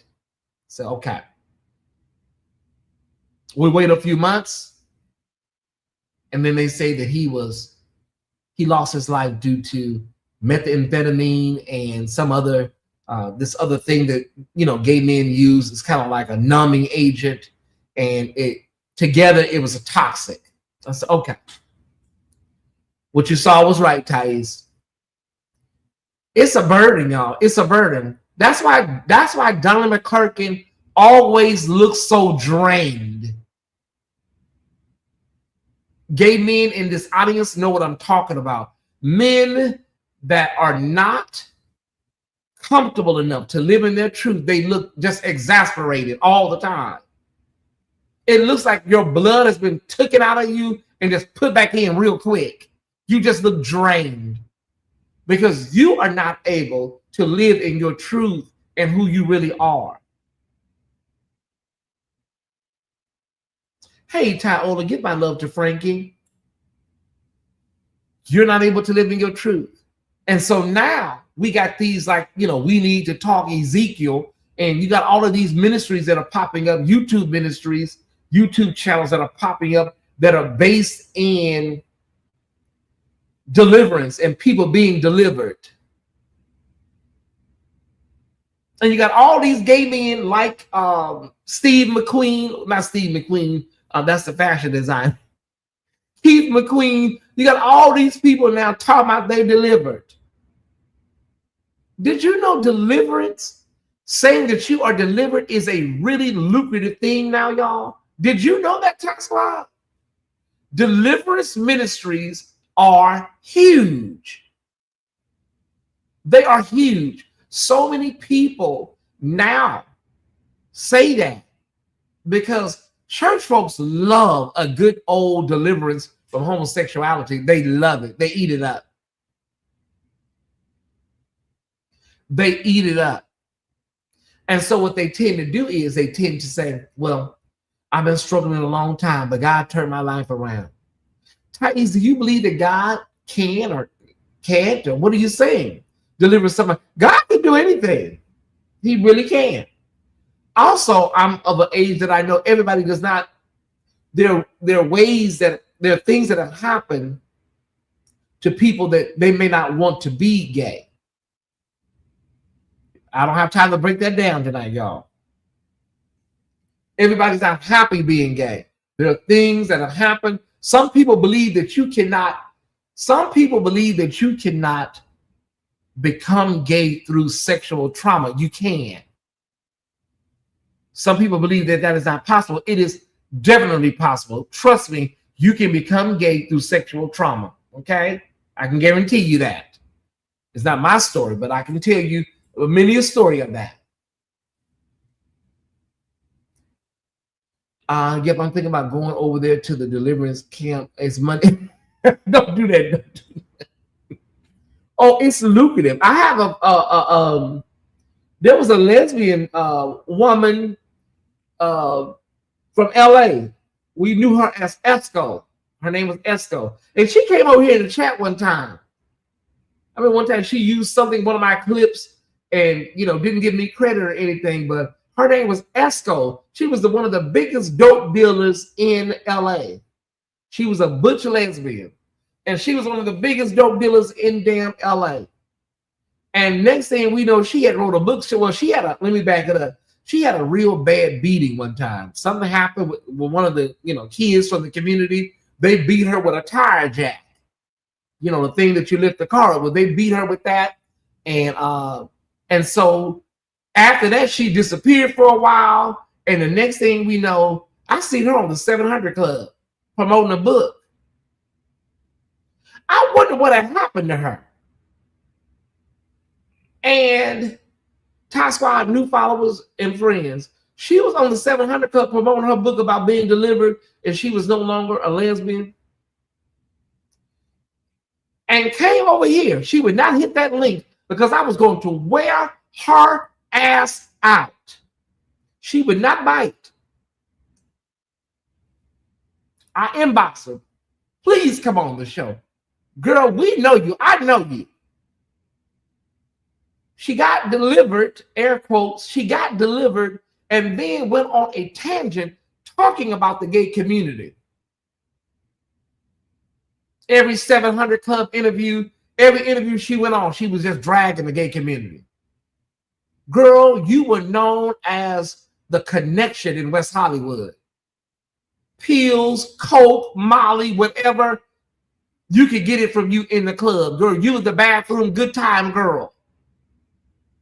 And you set your ass up on Evelyn Champagne King's internet and drug literally the same community that you used to drug. Supply drugs too. That's why I say, y'all, the gall of some of these people. But the reason I'm talking about tonight, y'all, all of the different layers to all of this sextivities and confusion, and people don't know who they are and don't know what they want to be, and people are burying folks and having children and you don't even want children, and the sexual trauma and all these layers, y'all, that are steeped in our church system right now. People are oftentimes,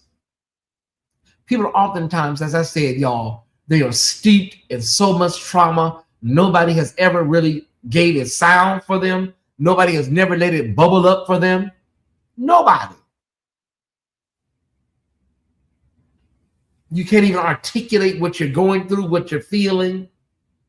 And if you do articulate it, you're not even able to go to anybody in the church and say, because the only thing they're going to be able to offer you is repentance and deliverance.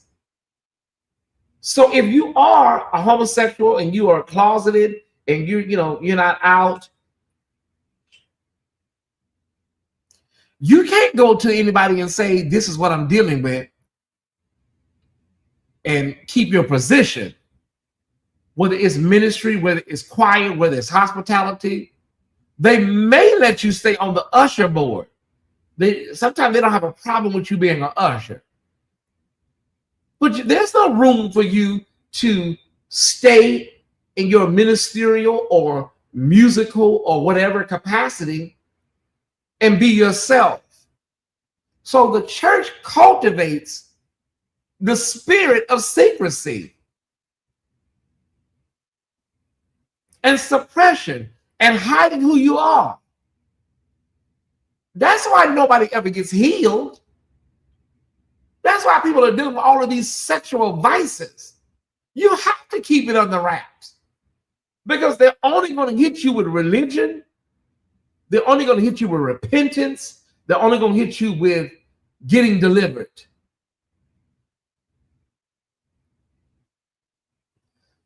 They will ostracize you, talk about you. You will be labeled, you will be marked, and that's going to be all they're going to have for you. That's it. Marquise, there is no wholeness and wellness component in the church. Nobody likes to admit that. What you have is, from what I'm seeing, is a lot of emotionalism. People can shout, and there's some churches where you can look and see that thing is real. Y'all know some churches where you see where they have a praise break. You're like, baby, that thing is oily up in there. It's real. But if you look at most of these people, you're like, child, it's like the Olympics, like 10, 8, 5. It's so performative. Bishop Adam was just talking about that maybe a couple of Sundays ago. He said, I don't want that in here. The choir was up singing and they was taking him home. And Bishop said, when they singing like that, y'all better... Yeah. It's a show. It's a show, Antonio. Nobody nowadays is really tapping in to the authenticity of praise and worship the way it used to be.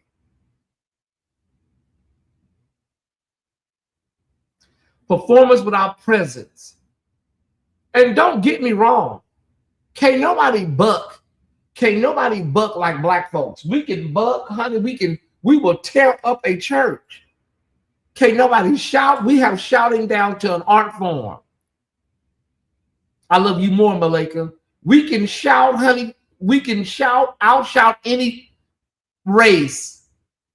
But what I've learned in my personal life is the enemy, the adversary, the devil, life is waiting for you in your car. That's what I've learned. So shouting it out, it is good because sometimes you do want to give God praise. You don't want to give an ample praise. David danced all out of his clothes. I get it. But I'm telling people, baby, you need to learn how to praise with a purpose. And praise to get a healing. Praise therapeutically. To get it off of you. Mama used to always say, baby, don't take it back home with you. When she sees somebody shouting, she said, don't take it home with you, baby. Get it off of you. We used to leave church, y'all. We used to leave church and just feel light. You leave church, you're like, ooh, child, I just feel like a load just been lifted off of me. I hate to say it, Tyesse, why now you leave church and you feel worse. You feel heavier. You know why? It's all them damn spirits up in there.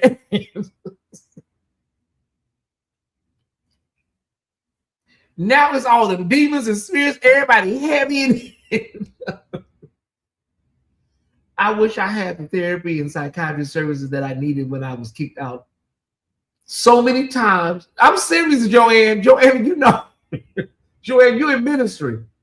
I know sometimes you're in the pulpit, you have to fight in the pulpit sometimes in the spirit realm because it's so heavy in some of the churches. My praise when I was coping, not myself. Yeah. Let me tell y'all something. So many of us come from dogmatic, really trauma-filled denominations and churches. We come from really heavy dogma, and many of us, some of us left, and now we're doing other alternative methods of worship.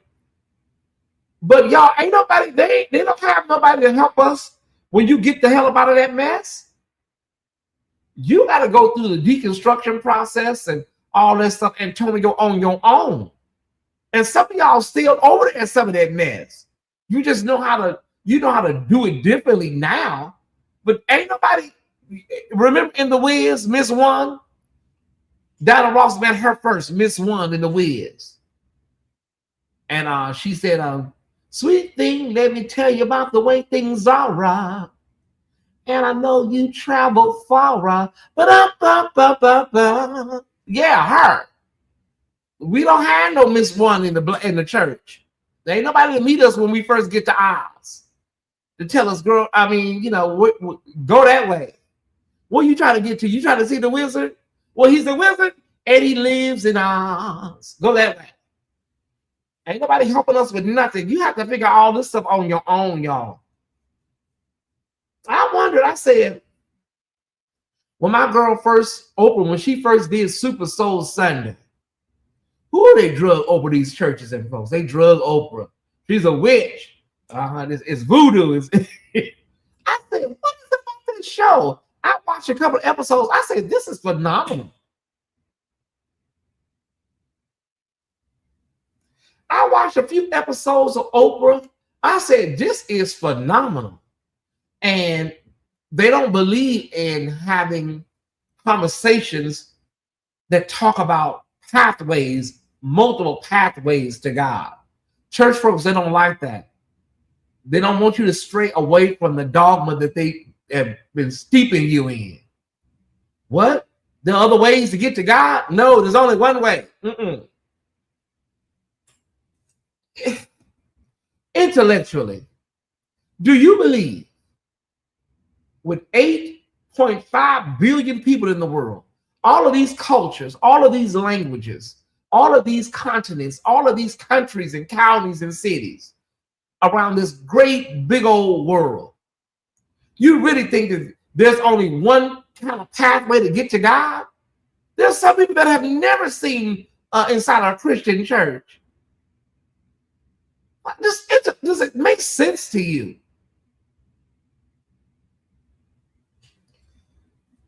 We'll be back next week, Ty Squad. We'll be back next week. I could have got a little more sexual, y'all, but I don't really want to make this vulgar because, y'all know I can go real sexual on this.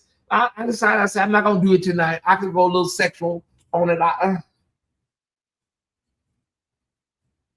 You already got these men out here. They got rumors on Brian Carn. That boy Paris was saying some things. So everybody talking about Brian Carn going to prison. Hell, he might be okay in prison for what they out there saying, allegedly.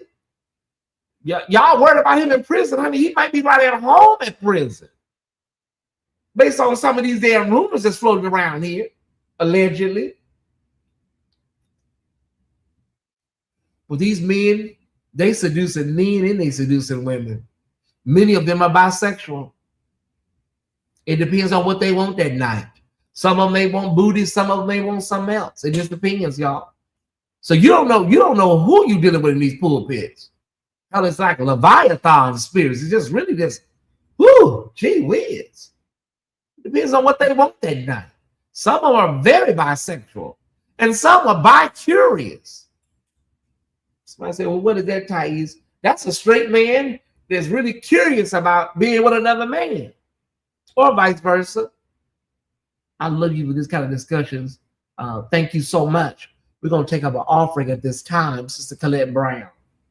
We're going to take up an offering at this time. Does anybody know when it's Pentecost Sunday? I think I may have a clip of somebody of a church that praise is real. I think I may have it. I can show y'all an example where you can see that it's real. When is Pentecost Sunday? Does anybody know? Oh, the 24th? Okay, good. Okay, let me play this clip and then we're going to come back and take our offering. Minister Jim.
Listen, there's a few churches out there where, listen, that thing will come through there and you know it's real. And you know when it's real. But some of these people, y'all, it got to the point now, it's just like they're Sesame Street or Romper Room. So that lets you know still some churches where, you know, it can fall down and it's real. Get free, honey. Get it up off of you. I like that, Joanne. Get free. I know them people walked up out of their lighter. I know they walked up out of there much lighter than they came in. That's when you're getting that thing up off of you. You know, you have to be able, Tyesse Squad, new followers and friends, you have to be able to process all of your life experiences. You got to be able to go through all that stuff. And it's like when you reboot a computer. Once you get up out of these systems and once you get away from this craziness, you got to start rebuilding your whole system again.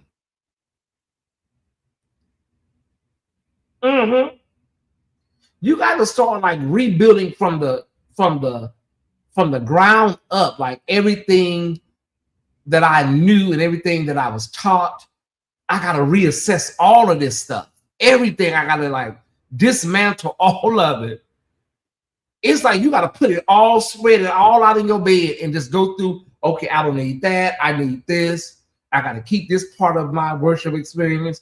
I got to keep this part of Christianity. I got to throw that part away. That's dogmatic. Yes, that's problematic. And then put something back in place of it. Because right now, these people are not, this is not it, y'all. This is not it. What you got going on, this man sitting up on a whole show laughing like it's a joke. It's okay. It's all right. I'm sure the feds are watching. And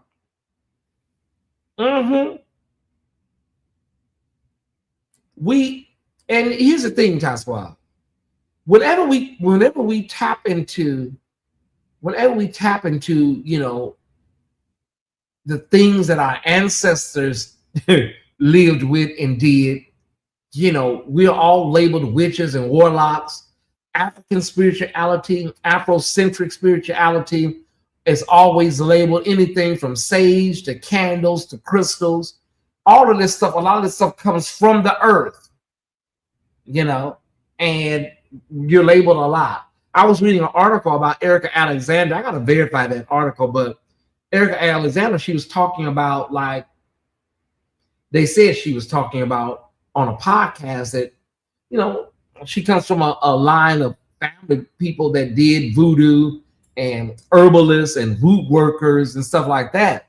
And, you know, that's the lineage she comes from. And so many of us come from that. Like, there were women back in those days, you didn't even have to go to the doctor or go get medication.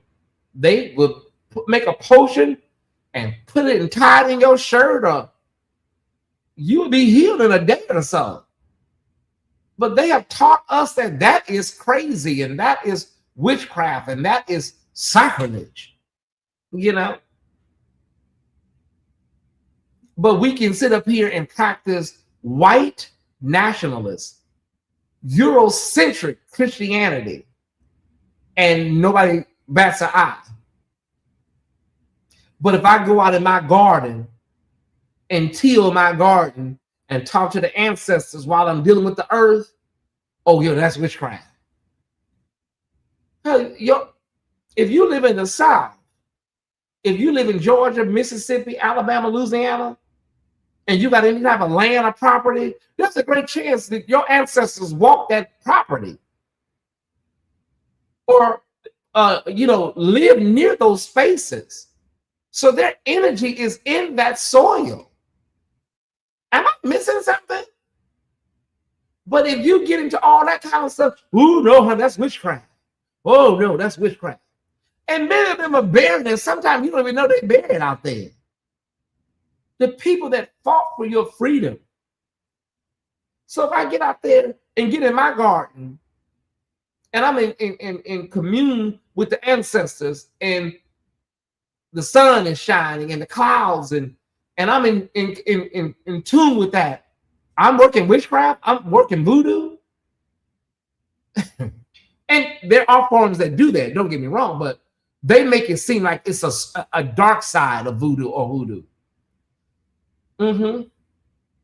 Ty, we could not go to the doctor where I live in Southwest Georgia. I didn't go to a doctor until I was 12. Yeah, my mother used to talk about that. You know, a lot of times there were doctors, but they were only treating white folks. So that's how a lot of that came about. You didn't have doctors, you know.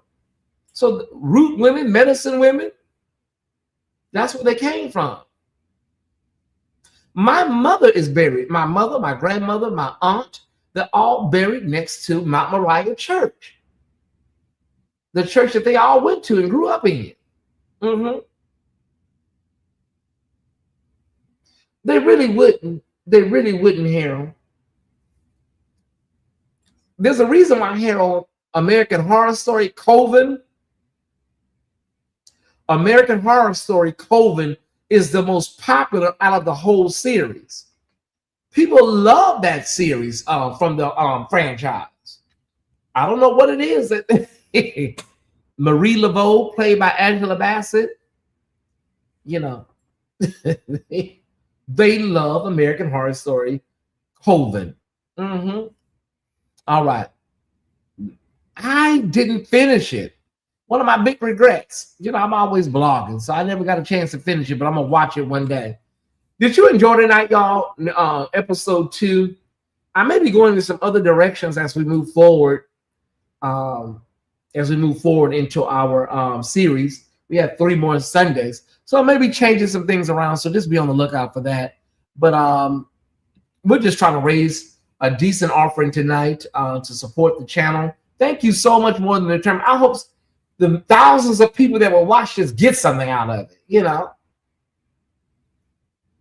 Bloggers are not the enemy, honey. I promise you. It's not your damn nasty pastor. You need to be somewhere trying to rebuke, not me.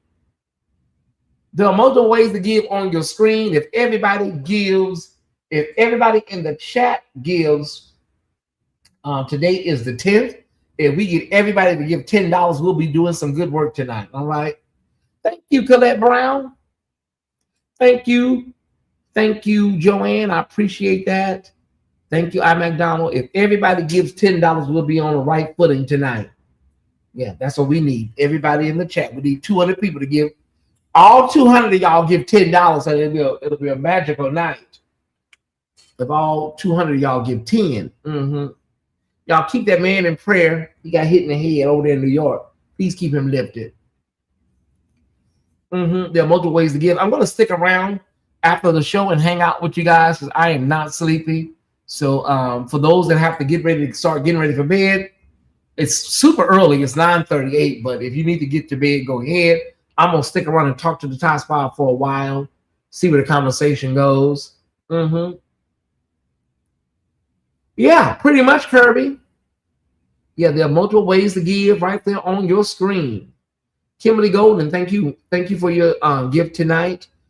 Make sure you also support our Patreon and make sure that you and make sure that you Tyesse Squad. Make sure that you join our membership for 99 cents so that you can watch the Matthew Stevenson Scandal season premiere when I get off here tonight. Okay. Ty, this is excellent. These type of discussions never fail to confirm my progress. Yeah, I hope they are great. I hope these are great companionship to what the work you're doing, Ross. I hope these shows are a great companion to the work you're doing. That's what I'm hoping, brother. Okay, I'm gonna let me switch over to this other Cash app so I can see what we got going on here. Okay. All right, let me thank some people. I'm gonna tell you who I want to thank. Thank you, Antonio.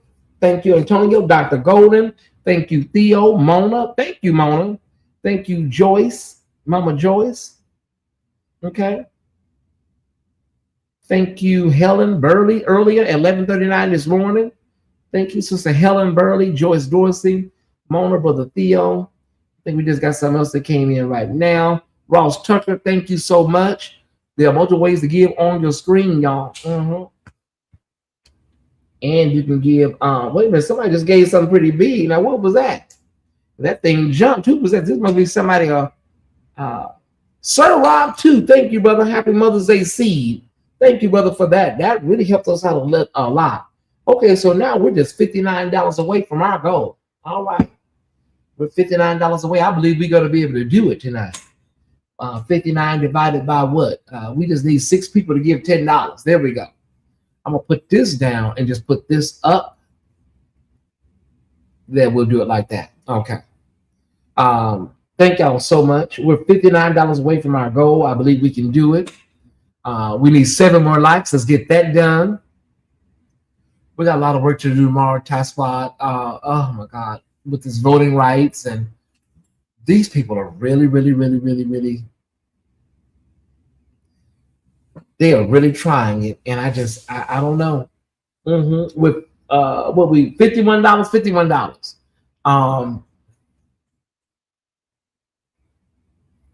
I just don't. I don't believe that a lot of these people believed that not voting for Kamala was going to lead to this. I think some of them are really dumb.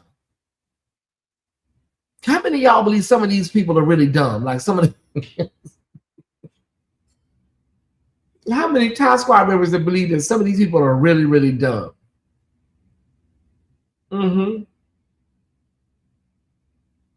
Because Kamala, I mean, y'all, they really slept on her. I know. Thank you, Candy. I'll check PayPal. Now we're $41 away from our goal. Thank y'all so much. I just know we wouldn't be here with Kamala. That's why it's important to know history. Yeah. Tim Bree hit me up and said she went to go see Michael too. So Sister Tim Bree went to go see Michael today. Ross said that's the comment of the night, Ross. They got the IQ of a milk cap. Ross gets the comment of the night. See, we're dealing with right now, y'all. We're dealing with our medical really, really bad. Our medical and affordability when it comes to housing. And so these white folks, they really, really are like, they're dumbfounded, like, okay, like this is not what we wanted. We just wanted to get the illegal aliens out of here. But now my health care is like, my premiums are through the roof. My co-pays are through the roof. Child, I mean, what? It's not, my 401k is just depleted. You know, when white people start losing money, that's when they start like getting common sense. You know, they kind of like, but a lot of them will go all the way to the end until the wheels fall off completely off. Yeah, I think with Michael, y'all, I think the reason we had such a great experience is because, let's be honest, it wasn't steeped in a lot of that controversy. It was more feel good than anything else. I'm trying to figure out like I'm trying to process how I feel about, you know, was it necessary to give all of that? Because, you know, they went on TV and said one of the reasons why they couldn't discuss one of the cases, but there were other cases.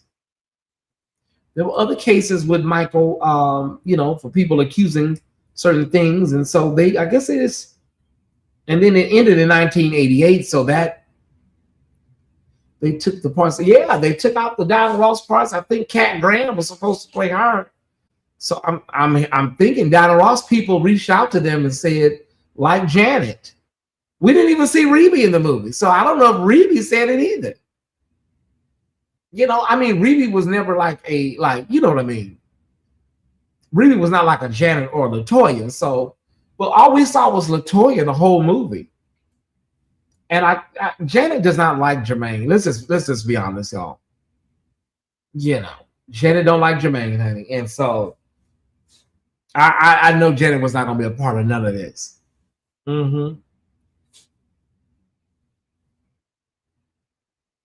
Yeah, Dr. Go, give me a few seconds while I go get me a little small violin and play for him. You know, but I want y'all to keep y'all eyes out on these farmers. Because, honey, listen, they have no idea what's coming. They have no idea what's coming, these farmers. And they voted for this man. Sure did.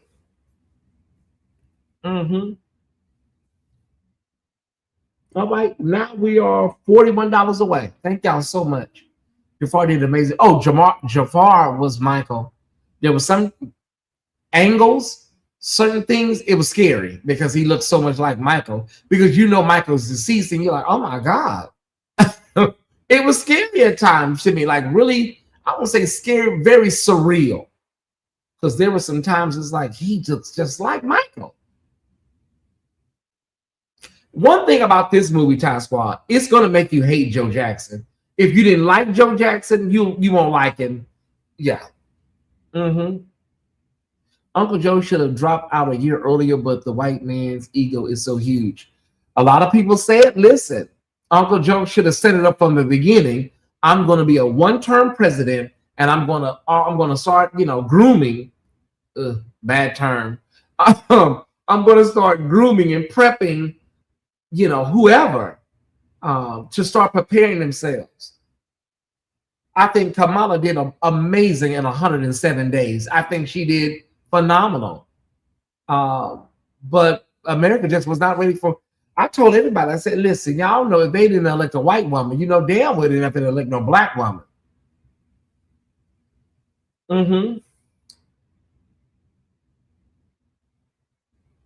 I don't feel bad either. It was very surreal. Yep, I thought it was Michael a couple of times. Yeah. It was one of those situations where, I don't know, Tyesse Squad, it was just like, we love Michael. We miss Michael. But we haven't really seen anything like this in a while. We haven't seen anything like Michael in a good way in a while. So this was just refreshing. How many people saw Michael? How many Tyesse Squad members saw Michael? How many people saw Michael? How many people plan on still seeing it? It's made a lot of money. Okay, Prophet A says she don't feel nothing. Prophet A says she don't feel nothing for the farmers. Well, that soil, that fertilizer is coming from, a lot of it comes from the Middle East, and it is transported through the Strait of Hormuz. Now, if you are, just a regular, gardener, a regular farmer, like, a small personal garden, you go to Home Depot, you go over to Lowe's and grab you some soil fertilizer. But when you got a whole farm, like, yeah, that's different. I want to see it again. Yeah, I would love to see it again too. Yeah, I would love to see it again because it's always something I miss. I'm gonna be honest with y'all. Some of them, first of all, one of my crushes played Quincy Jones. Okay, it was just a lot going on in that movie. It was a lot going on in that movie, Brian. But that bodyguard, oh Jesus, Lord have mercy. The man that played that bodyguard, oh my God, Jesus. I just couldn't even, I was just lost in the screen. I feel bad about them black farmers. Oh, I feel, yes. Yeah. Impact on farmers mean impact on society. Yes. I want to not care about farmers, but then we're about to have $10. Well, yeah. And then listen, to be honest with you, black folks, we've never really got into agriculture the way we should. Irrigation, all of these things. Now, of course, I love plants. I love house plants. But, in New York City, people are gardening on their patios now. People are, we got all these backyards. I'm talking about someone's got some ample backyards. But we still, I forgot to put the trash out. I'm going to have to walk it. I hear the trash people. I'm going to have to walk it to the trash can. I hear the trash man coming to pick up everything. I'll walk it tonight. I'll walk it. I need to walk anyways. But some of y'all got some big backyards. Go out there and plant some tomatoes, some cucumbers, or some onions. They've been telling us for years that we need to stop being so dependent. Go out there, plant some greens, some collards. That's what our ancestors did. They lived off the land. Yeah, it was Lorenz Tate as Berry Gordy, and then that other man as Quincy Jones, and then that bodyguard. It was that bodyguard. Lord Jesus, honey, that's my tea right there. That bodyguard. Whew. You gardening, Candy? Okay, what you doing? What you doing? You planting some peas? What you doing? Planting some potatoes? What you done planted, sis? All right. We $20 away from our goal, y'all. We are 20 big ones away from our goal. Look at God. You received money on Zelle. Let me see what we received here. All right, let me see what we got on Zelle.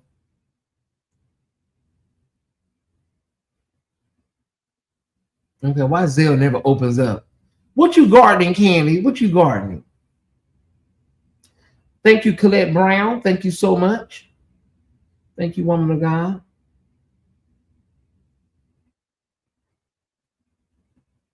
Okay, I can't get to my other Zelle.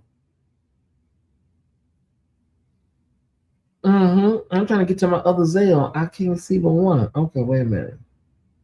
Well, maybe it was just one, Tyesse. Maybe it was just one. Okay. Wait a minute. There's another Zelle, I think.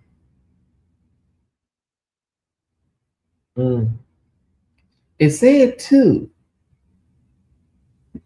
Joe Jackson reminded me of Matty Moss with the abuse. Okay. Well, yeah, I can see that. I can see some similarities. Thank you, Malika Hill. Thank you so much. I encourage you to grow at least one thing that they like to eat. Start small so you are not overwhelmed. Now that makes sense, Joanne. That makes sense. Yeah.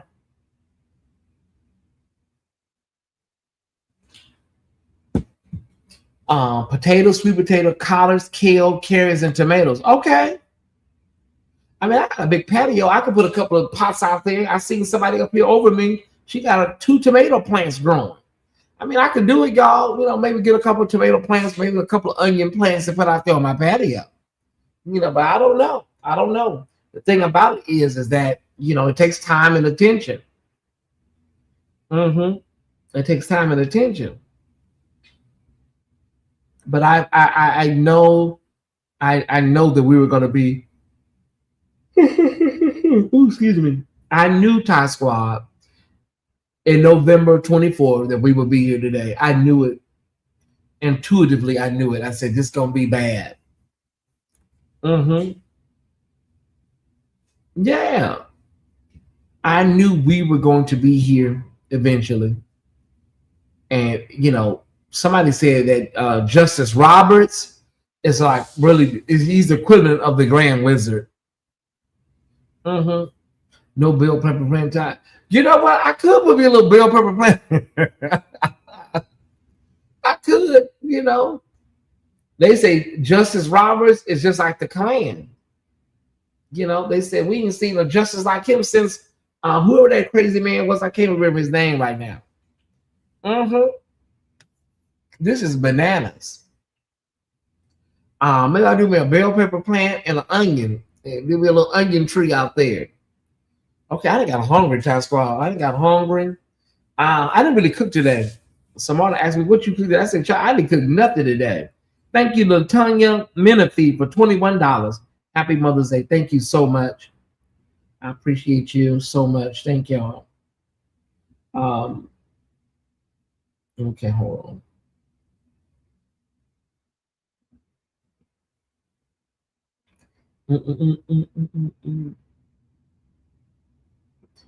on. Bell pepper and Pluto and Capricorn. No.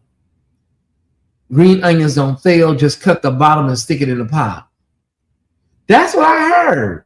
And it'll grow. It'll regenerate itself. That's what I heard. Thank y'all so much. Candy, thank you so much over on PayPal.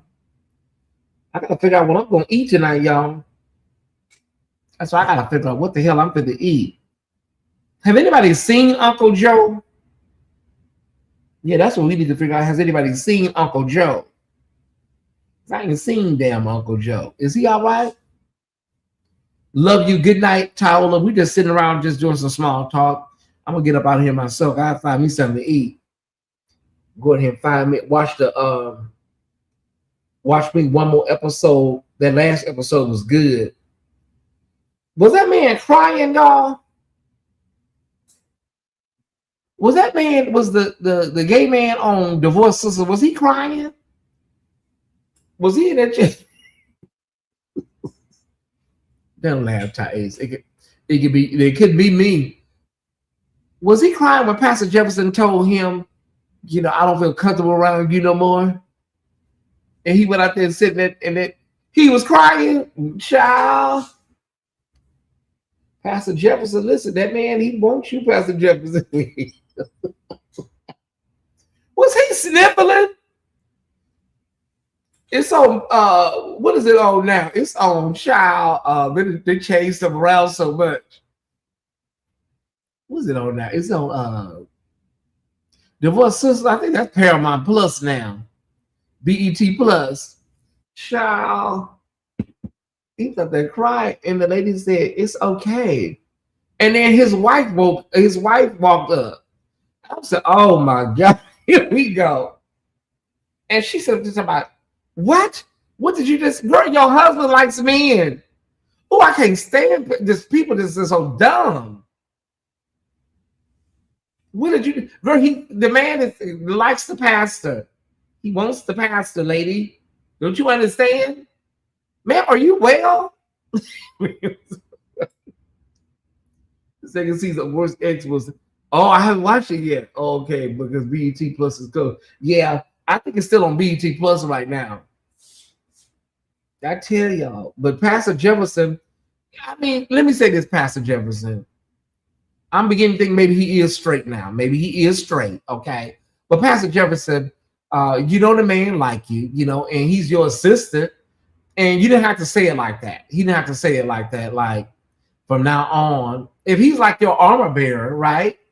From now on, we're gonna have to take separate flights, and That makes somebody feel like trash, you know. It's on Paramount. Thank you, Sherman. That makes somebody feel like, okay, you know. He said, yeah, we're going to be taking separate cars and separate flights. I mean, if you're straight and you don't have no problem, I mean, Pastor Jefferson, you know this man want to eat you up, you know? Oh, it was very, you know, I can't see. Then they say I be being mean, Brian. Am I stupid? Yes, you stupid, lady. Yes.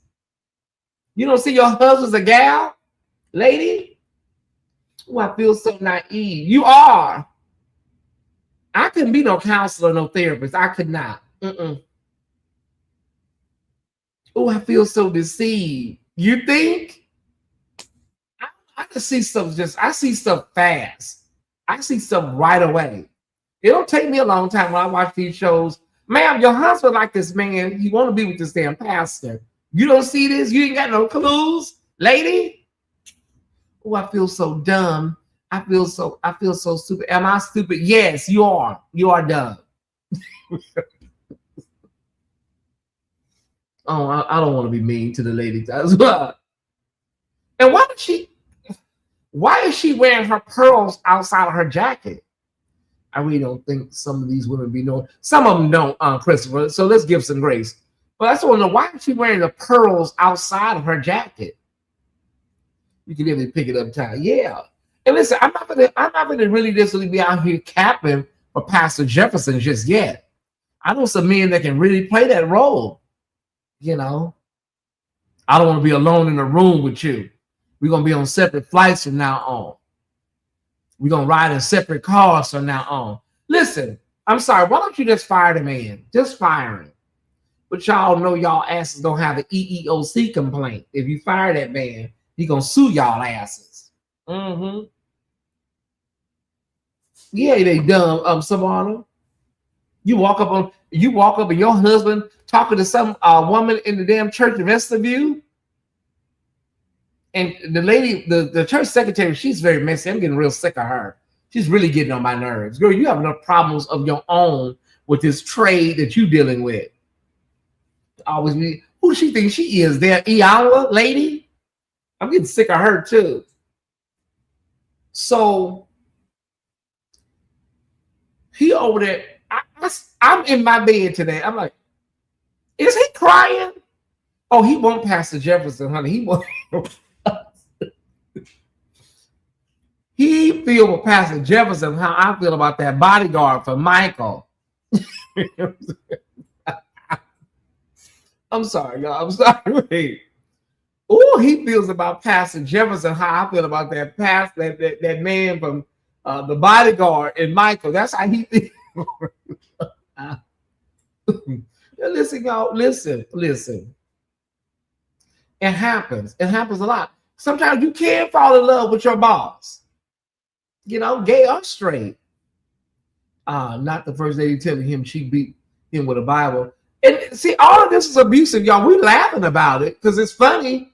Because Tyler Perry, you be kind of like steeped in trauma too, Tyler. Because some of that stuff is abusive. I don't like this man. Let me wet my whistle. Hold on, guys. I don't like this dude, but y'all are being very abusive for y'all to be Christians. Okay, he want to eat your husband up. Okay. But y'all don't have to treat the man like this. Y'all don't have to treat him like this.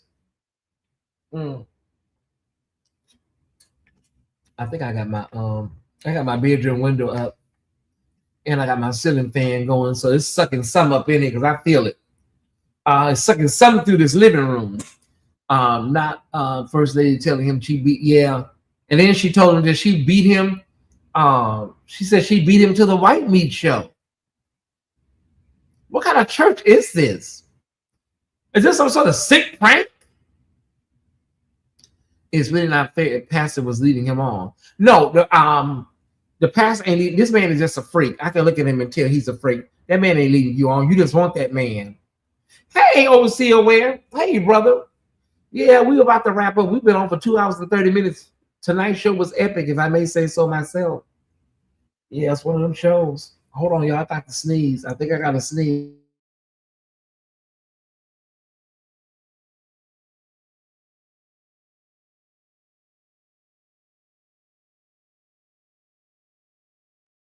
Okay, Samara, did you cook? Samara, did you get in the kitchen and rattle some pots, as my mama used to say? No, he was. I don't. He's not leading him on, you know. But I can tell you this. I can thank you, Naida. I can tell you this. It's a mess. Yeah, Divorced Sisters is really good. I would rank. I would rank Tyler Perry shows like this. I can't rank Sisters because I never seen it. But I would rank Divorced Sisters #1, then Ruthless, and then you can mix and match the rest of the shows, honey. Is there anything else I'm missing, y'all? I would put Divorced Sisters first and then Ruthless. They said they quietly canceled that show, bruh. I never watched it. Okay, so Divorced Sisters and then Ruthless. All the Queen's Men probably tied for #2. But I don't know if that's coming back. Okay, pan searing some pork chops. Okay. Yeah, I gotta close that bedroom window. My throat damn closing up.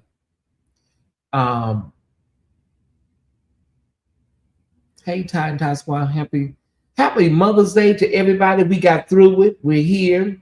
People getting ready for work in the morning. People got to get ready and get up and go to school, get the kids ready. Life continues on. Mother is in a better place. She ran the race. She finished the course. And now she sits with the master. Show off the chain, Elder. What chain? Oh, this chain. This ain't ever some regular old silver. You know, I love a cross. This is more like a it has some little diamonds in the center of the cross, where Jesus' body would be. It's like diamonds. Yeah. Oh my God! How the hell did I forget about Beauty in Black? Okay, scratch that. So Beauty in Black probably would be #2. Now we're not talking about acting, y'all. This is not Downton Abbey or Handmaid's Tale. This is Tyler Perry, okay? But as far as acting, I would say Divorced Sisters probably some of the better acting. I'm talking about active shows, Candy. The Have and the Have-Nots, all canceled shows. You know, it is what it is now. But I'm talking about acting, y'all. The better acting would probably be Divorced Sisters. You know, because Beauty in Black, Tyler Perry got a lot of novice actors and a lot of people that he just picked up off the street. There are 440 people watching. Can you please do me a big favor and thumbs up the video? The Have and Have-Nots, the first season and a half, yeah, was good. Then Tyler just gave up. I used to rush home from work. Yeah. I love Divorced Sisters. I really do. I think it's probably one of the better. This is Tyler Perry we're talking about, y'all. This is not no this ain't Steven Spielberg we're talking about here now. Remember, y'all. Remember what I'm saying. That is my backup page. Oh, okay. J Prince 87. Are you the J Prince that asked me for that money that time? Marley, J Prince. I'm trying to see, is that the guy that? Are you from Houston and you asked me for a lot of money one time randomly? Is that you? I'm trying to see J Prince 87. That sounds like that guy that asked me for that money one time. I think he was from Houston or something. You randomly asked me for a lot of money. Is that you?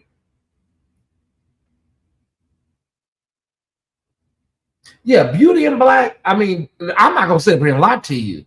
Beauty in Black, you watching it the same night, all 8 episodes. Yes, you helped me.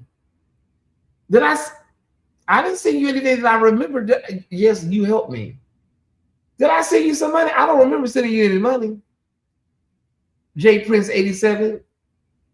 Did I send you something? Beauty in Black is just very addicting. A lot of this stuff Tyler Perry put out is like crack. And most people will admit to it. It's like crack. You Beauty in Black, you're gonna watch all 8 episodes that same night, guaranteed.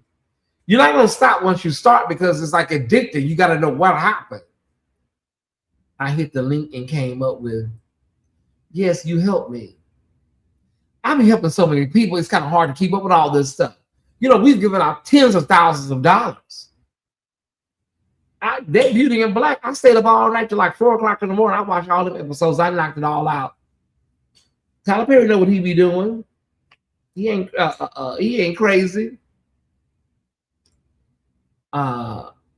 J Prince 87. I remember that name. How much did I send you? How much money did I send you? Are you back? You need some more money? Or is that why you back? You need some more cash? Mm-hmm. Is that what it is? Okay, let me see something. What we got here? Okay, we'll get the rest tomorrow, honey. We need $20 more. We'll get it tomorrow. We made up for it on other platforms such as PayPal or Venmo. We're all right. Yes, sir. And I sent 10% back what you sent or whoever else sent something. I remember. Oh, my God. Okay. I'm trying to see. Wait a minute.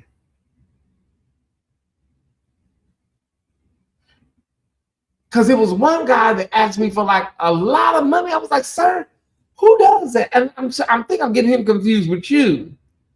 And you sent me back 10%? Yeah. Well, you know, I give. I'm a giver. I'm just a natural giver. That's why I'm so blessed.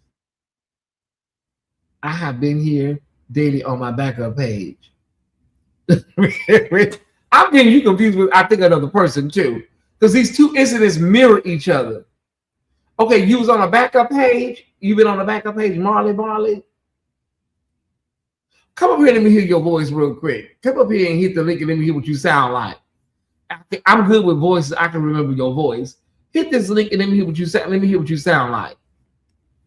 Okay, there go the link.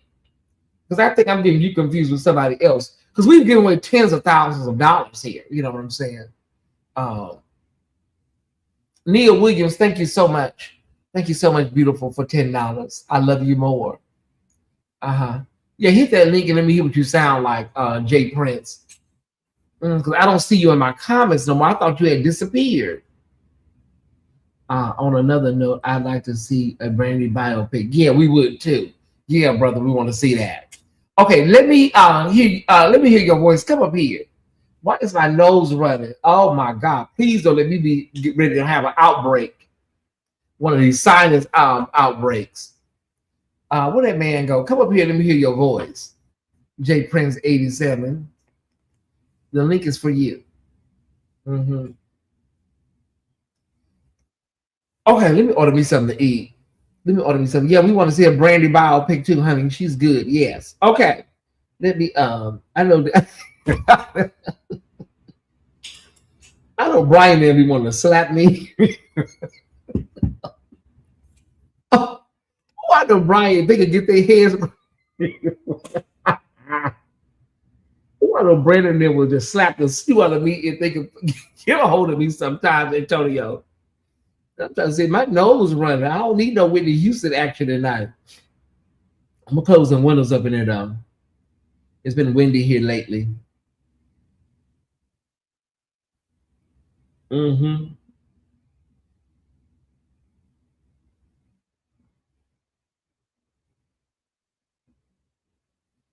Oh, Jody just hit me up. Congratulations, brother. Reverend Jody just hit me up. That's why they want to pop you, Ty. I don't know why people want to pop me. I love Brandy. Antonio, I like Brandy. She's a nice lady. Now, my nephew Calvin, you're not going to see Calvin at no damn Brandy concert, but I like Brandy, you know. I don't know what Brandy did to Calvin. You know, Calvin's a Leo, so there may be some other stuff going on there. Calvin's a Leo, so there may be some other things going on with my nephew. I'll leave him alone. If he don't like her, he don't like her. That's my nephew. Okay, he said he don't want to deal with her. He just don't want to deal with her. Okay, let me see what this is. Hi, Oh, what's up, Ty? how you been? I've been excellent. Let me tell you this, Ty. I'm an Aquarius too. I think we had that conversation, but I'm a January Aquarius, okay? Okay, I watch you daily. When I moved, this was a year ago. You helped me. You helped me a year ago. That phone that I had got messed up, and I had a lot of passwords and stuff in it. So I don't know the password to the J Prince account right now. I'm working on trying to get that back. But I'm always here on this. You even like my comments that I make, and I even told you before, this is my backup page. I can put another profile picture up, but with work and life and all that, I just ain't got around to really doing that because I already have an established channel or the profile YouTube account already. okay. Where are you at? In Houston. Okay, that is you. Okay, Well, this is the story. This is how it went. It was a time where I had an incident with my rent. Some people had, broke in, did whatever, and family and stuff wasn't there. And you told me that you personally couldn't help me with the amount I needed help with. And you told me to come up, like to come on the stream. And I was like, well, I'm not used to doing things like that. And I did send you money on Cash App before. That was why you helped me. You was like, hey, I see that you send me money and you do the platform and send to others when others need, help or whatever. And you sent something and a lot of people did. And I replied to you, thank you. And what you sent me, I ain't gonna put your biz out there, but what you sent me, I sent you 10% back. And you said, why didn't you do that if you needed help? And I said, well, it's just in me because I'm a church boy, da da da. And you was like, you kept getting me confused with another J Prince or Prince or something like that. And I said, I'm just this person, Ty. And you said, okay. I remember. Okay, I definitely remember when you put it on. Yes, and I'm so glad that you are. You able? Are you okay now?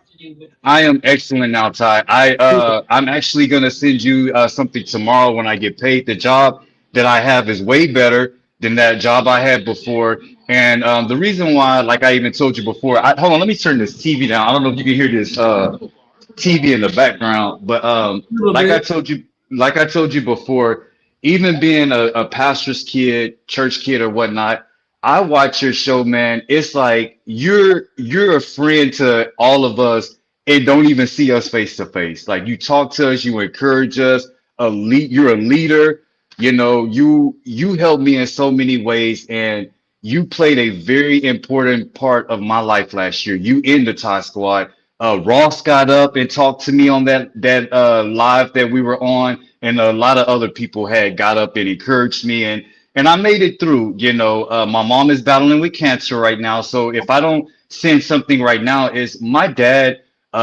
He's in ministry, but he has a job. He don't take nothing from the church, okay? He got a job and he works, and he's taking care of everything by himself right now. And because of what you did for me and what God has done for me, I'm able to help him. So I'm grateful for that. But I watch you every day. I be at work with earbuds in, listening to you. So if you ever see this channel, I'm doing my hardest, man, to figure out these passwords. If you ever see this channel or the J Prince one, it's me, man. It's me. Oh well, let me tell you this. Since you're already on this page already, Yes, sir. you can go into your account and change the name of this channel. I don't really want to do that because that page that I have, I've had it for years. But I will say this: this channel is subscribed to the Marley Gibbs thing. The other channel, I didn't do any subscriptions, but I did subscribe to the Marley Gibbs things with this channel. So I'm not a fake person like my profile picture. That's why I subscribe with this channel. If that Okay. makes sense. Well, how old are you? Is Marley your name? No. My name is Jeremiah. You know this. Okay. So how old are you, Jeremiah? I am 39, sir. Okay. So the thing about it is that God always has a ram in the bush, and He always sees us through. So if we're just faithful to Him and keep our eyes on the prize and just stay prayerful and hopeful, don't give up, don't tap into despair, you'll always come out on the other end. So I'm glad to hear your testimony. And when you put it in perspective, I know exactly who you are and how it all went down. So thank you.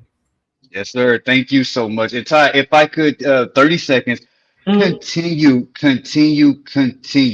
to do what you're doing. I have been in church since I was a little kid, whether it was Church of God in Christ or Baptist. Those are the two denominations that I grew up in. And I see how you are just as a person, and there's some people in church, and I'm a process kid that ain't got it like you. You know what I mean? They are not. I don't even think they going to heaven, but you, I don't care who you are, man. You make me bold. Let me just put it like that. Growing up as a pastor's kid and playing the keyboard, they were. I remember my dad told me one time when I was in high school, I wanted to be a cheerleader. I was very good at that, and he said, why am I gonna have my son on the keyboard and a cheerleader? So it's stuff like, how the preachers are. So it's stuff like that I heard growing up.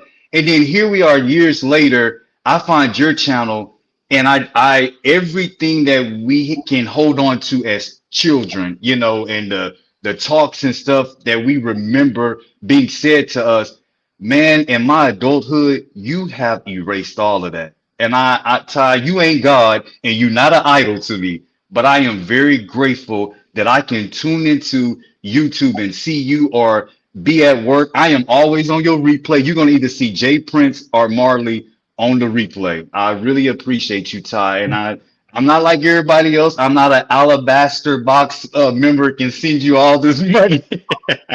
But I am always here. I am always hyping up the channel. I'm always telling people at work, whether they white, Mexican, whatever they are, if they can't speak English, I'll be like pointing out things and telling them to listen.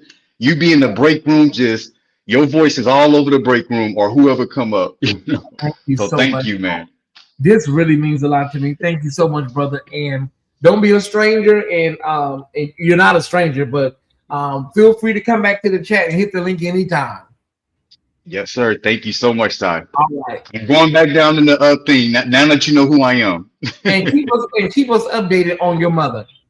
Yes, sir. Yes, sir. She's she just to give you some context around that. She in December when I had got through my whole move and all that kind of stuff. Her and my dad brought me some food like they do every year, and then the next week she was in the hospital with back pains, and there was a vertebrae that was deteriorating in her back. So she had back surgery and all of that. I was able to, with my new job, get her, her insurance hadn't kicked in yet. So I was getting her some things like a wheelchair, a walker, the bed with my dad and all of that.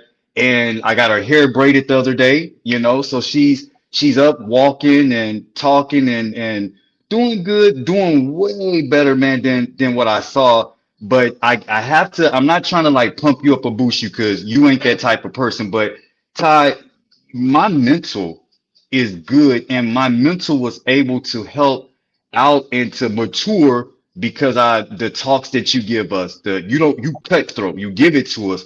You don't try to sugarcoat it because you don't want us to get hurt out here, in the world. You don't want us to give up or, end our lives or do anything like that. So you just keep encouraging us to hold on. They be in them pulpits and at them churches telling us to hold on. And then the next minute they talking about us, but you don't do that. So I really appreciate you, man. And I do have a good pastor though. Like my pastors are good. I'm not saying him particularly. I'm just saying like throughout my life, you've had them ministers that, they do their things, but my pastor is an awesome pastor and whatnot. So that's that. I really appreciate you, man. This is a beautiful testimony. Thank you, brother. I appreciate it. Thank you. And I listen. I want to say this. I like how the other day you and Bishop Felton, you know how to hold your own with them preachers, and that is very.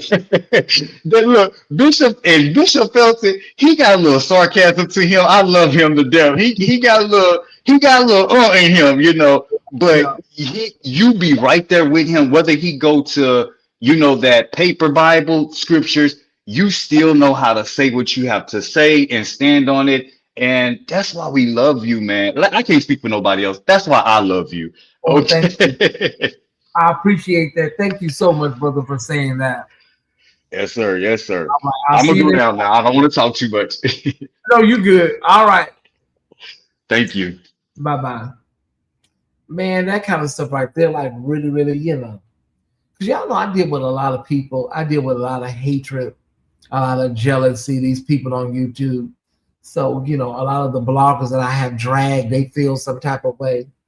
So I thank God for the ways and for the means tonight. And it won't hit me until I get off of here and, start getting ready for bed. All that'll just, I can't, while I'm live, I can't just, but it'll all permeate when I get into the bedroom later. But I thank God for being able to save lives and heal people. And I told y'all, I told y'all on several occasions that, there are people out there that see you a certain type of way because of their experience with you, the outside people. And there are people that see you for who you are. And your goal should always be to be the best representation of yourself for the people that support you. If you don't leave here with nothing tonight, it doesn't matter what your haters, your detractors, the people you have dragged, how they see you, it doesn't matter. What matters is how people that support you see you and experience you, people that you have poured into, and vice versa. I'm not gonna cry. I ain't gonna cry here right now. Y'all ain't gonna get me. I'm gonna order me some food. I know it's late, but I'm hungry. I don't eat late night like I used to, so I can have a cheat night. Or these people open because baby, that pizza was fire the other night.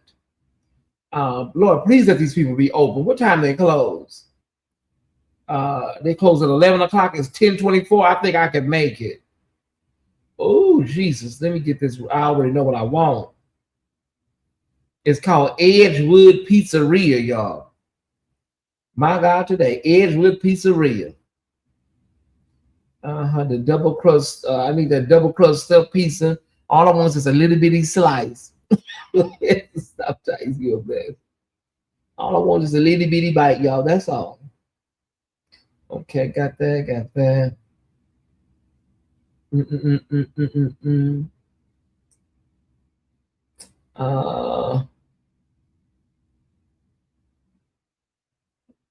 Who puts pineapple on a pizza? Well, these people just really be doing too much, y'all. I'm being honest with y'all. Who puts pineapple on a pizza? Who eat pineapple on a pizza? Let me see. They got a Hawaiian pizza with pineapple and ham on it. Who system just really eats that like that?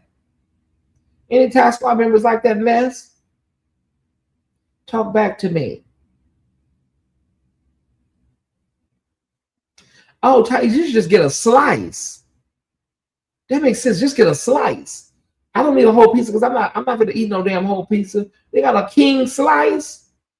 Oh, let's do that. Let's do that. Just all I need anyway. Just give me a little slice. Just give me a little piece of pizza. That's all. It's called a king slice. Ooh, there's some good pizza, sis. I just found them the other night.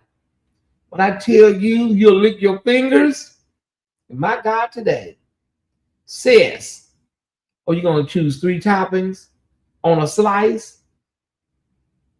Oh, child. I like to load my slice up. Okay, let me do beef. I'm going to do beef. I'm going to do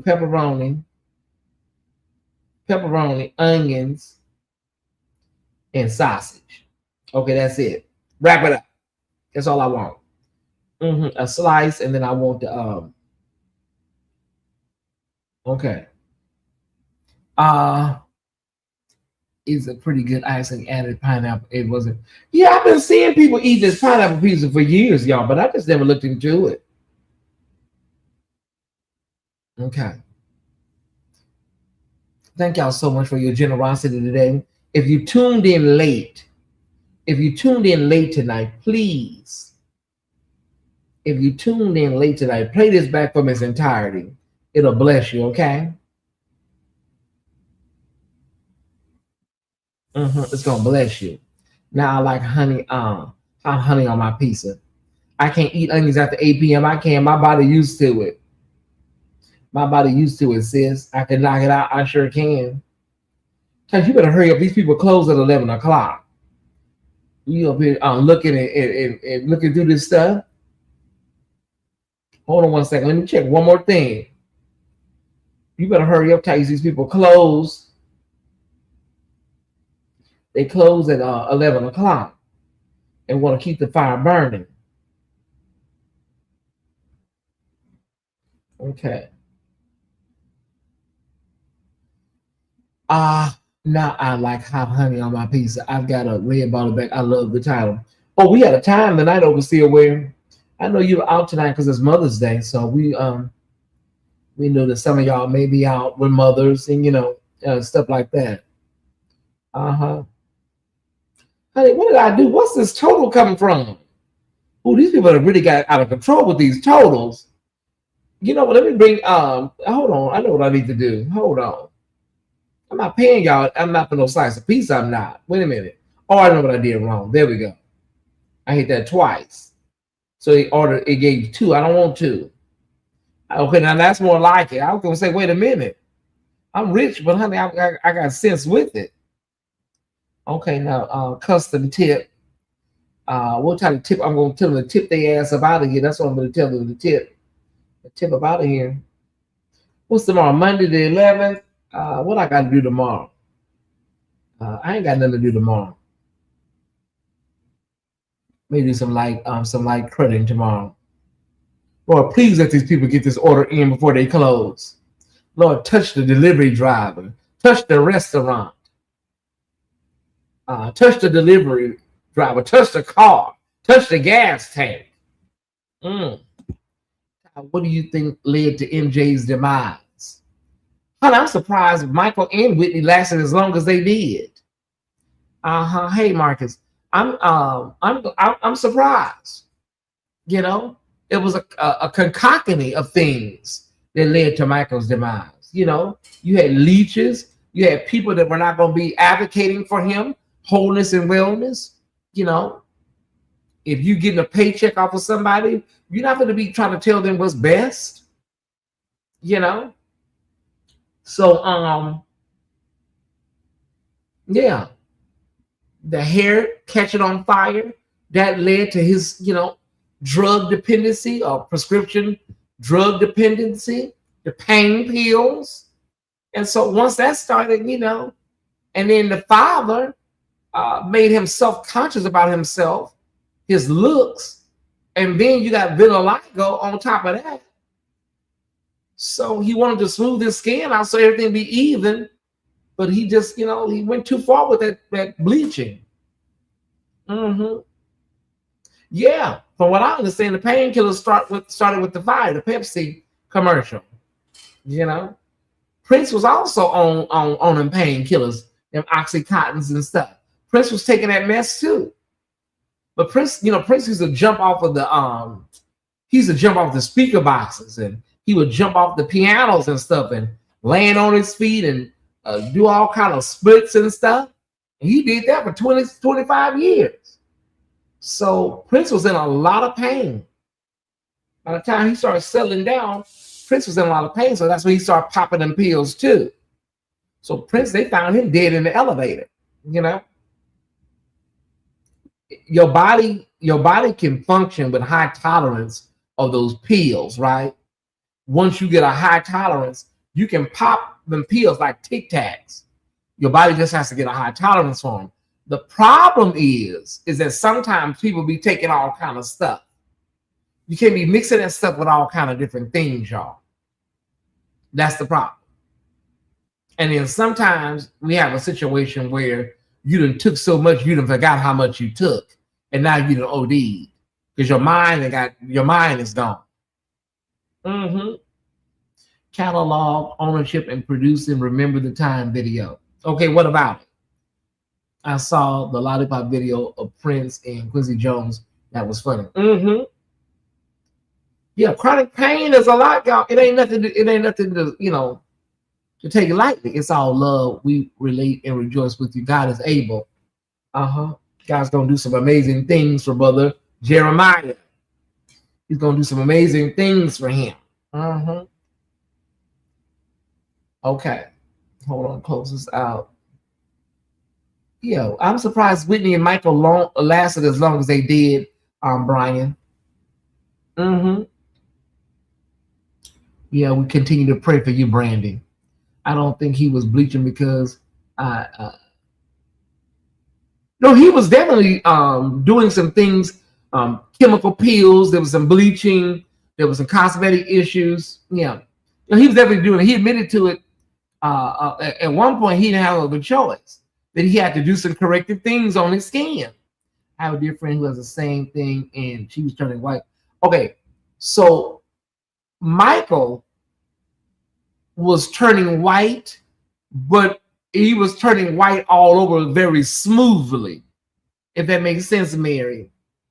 So, he had vitiligo. We don't deny that he had vitiligo, but Michael was turning white very smoothly, like through the help of something cosmetic. I remember that I was at the gas station in Charlotte for my seminary internship when I heard about Michael. Yeah, I was at work. Me and my boss were sitting there, he had a desk across from mine, and the news came through, and I was at the movies when Whitney Houston passed. I was at the movies, and I got a text from my friend Stanley that Whitney was gone. And I said, gone where? Because that's how I was like, what are you? And Ariel had to bring my sister, she's passed away, but Ariel had to tell me the news about Aretha. We were already, we knew it was going to happen, but Ariel gave me the call and said Aretha was gone. Honey, I just seemed like I was just in another world. Like I don't know, like my mind had just left me for a while. Mm-hmm. Yeah, it was very, very crazy. And Farrah Fawcett died on the same day. But her death just got swallowed up by Michael. Farrah Fawcett, she passed away the same day. Mm-hmm. June 25th, I believe it was. He owned the Beatles catalog, and the white supremacists did not want us to see ourselves as pharaohs and queens. Okay. All right. Mm-hmm. Yeah. Yes, that day. Okay, wait a minute. Let me catch up, y'all. I'm okay, what I see was Aretha the hardest celebrity passing you to deal with? Probably so, yeah. There will never be an artist as big as MJ. No. Beyonce probably comes close, but they had to pick me up out of the floor when Whitney left here. I was sick for that. Yeah, I was like, gee whiz. And all of our greats were leaving here. They were leaving here with addiction, and all this stuff was so preventable and treatable. Mm-hmm. Preventable and treatable. Okay, I can see the comment over here. I can't see the comment over here. Let me see something. Oh, no, I can't. Okay. Maybe it wasn't on all comments. Yeah, remember the time was, really great symbolism for Black people. It really was. Michael Jackson, Eddie Murphy, Amon. Yeah, really great symbolism and imagery. I think Whitney's life was the hardest to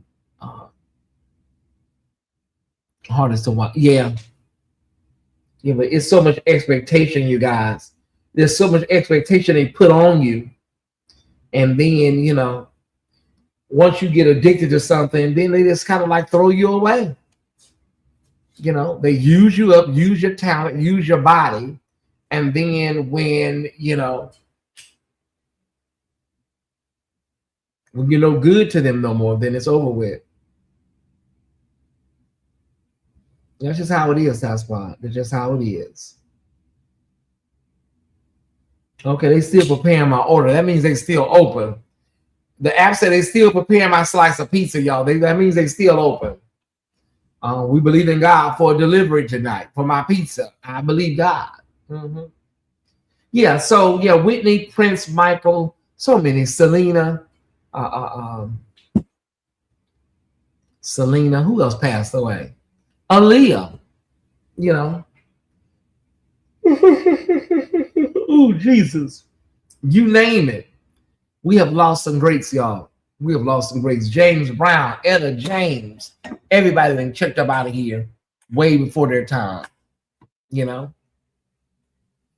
Way before their time. So we will continue to lift and honor them and speak their names. Yeah. All those deaths were so shocking. Pretty much. Yeah. All right, everybody. Thank y'all so much for tuning in tonight to our part 2 of our ICHABOD series. I'm maybe going some different directions with our next 3 parts. We'll see how it goes. Yes, it did, Brian. He is forever missed. So we'll see how we go with part 3 next Sunday. I thank y'all so much for tuning in. I love you. I love you. I love you. Thank y'all for those that supported tonight financially. And thank y'all that gave a like or a share or you shared it to your timelines. You are so appreciated. Ain't that something? Ain't that something, Christopher Crockett? Mm-hmm. And that demon's still walking amongst the land of the living. Not that we call him for anything to happen to him. We just ask God to, you know, his will be done, whatever it is, quick. Yeah. All right. I love y'all. Thank y'all so much. Naida, Brian, everybody, Mary, Ross, all those that came through tonight to partake in this auspicious event. Know that I love you, and I'll see you tomorrow. We got some content tomorrow. We'll figure it out. All right. Good night.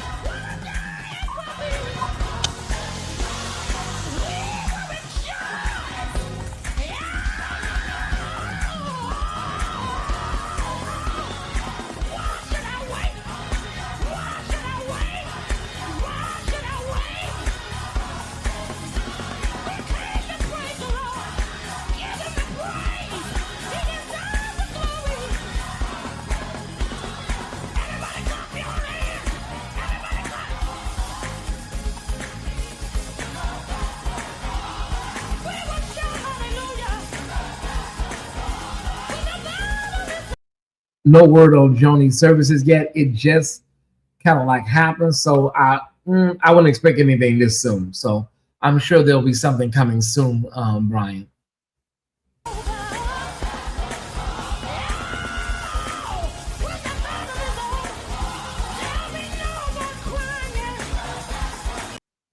Immediately following this video, if you are not a Patreon, head over to our members only and you will be able to see the Matthew Stevenson scandal Patreon from last night. Only if you're in the 99-cent tier, okay? One of my moms may put a link to join the membership in the chat. It will be available until 11 o'clock tomorrow night. Okay, so it'll be available from right now to 11 o'clock tomorrow night. Then it goes back to Patreon. Got it? All right. That's YouTube membership, 99-cent tier. All right.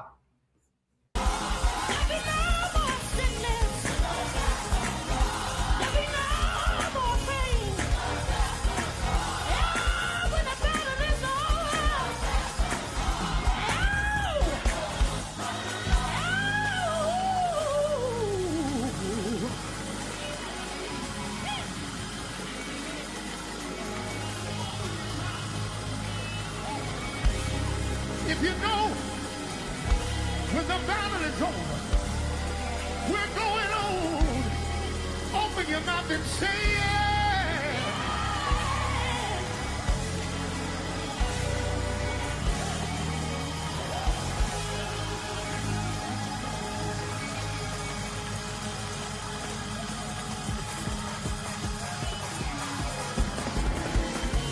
Well, come on, put your hands together. Battle is over. Where are we going? We're going home. Oh, hallelujah.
We don't have church like that no more, that's for sure. But he's all right. Good night, everybody. I'll see y'all tomorrow. Hello, everybody. Come on, get your stuff. Go get a washboard. get a pie pan. Go get a box. Come on. Come on, come on, come on. Y'all come on in here.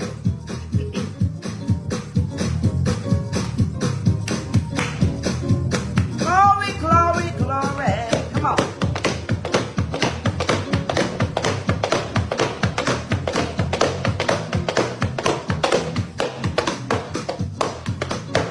Come on, get your stuff.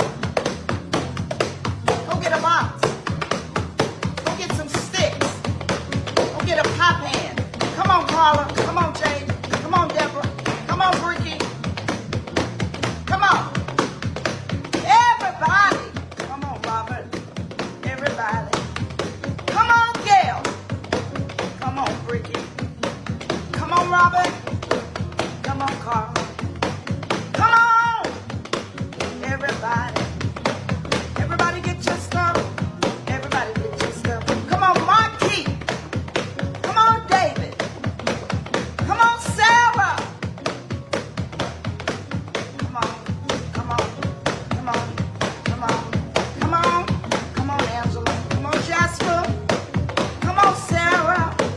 Come on, Gail. Come on, Robert. Clap your hands. Come on, everybody. Everybody. Come on, Thomas. Come on. Come on. Come on, Anisha.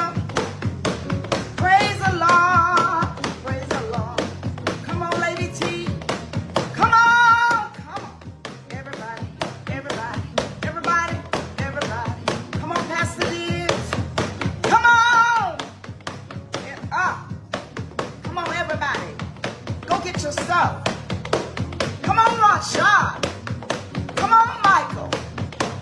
Everybody get your stuff. Come on, get a box. Get a box. Get a box. Come on, Prophetess Sheila. Everybody. Everybody, everybody. Come on, Khalifa. Get your stuff. Go get a tambourine. Go get a box. Go get some sticks. Go get a triangle. Go get some hand cymbals. Y'all know how we used to do it. Come on, Roshonda. Come on. Y'all come on in here. Come on. Come on, Tamika. Come on. Come on, Roshonda. Come on. Pastor Diggs got a washboard. You got your spoon. Glory. Come on, Big Tug of Beans. Glory. Come on, Jillian. Glory. Glory. Come on, Bricky. Bricky got her guitar. Come on, Tarina. Come on. Oh, oh, oh, oh. Come on. Come on. Come on. Come on, Carolyn.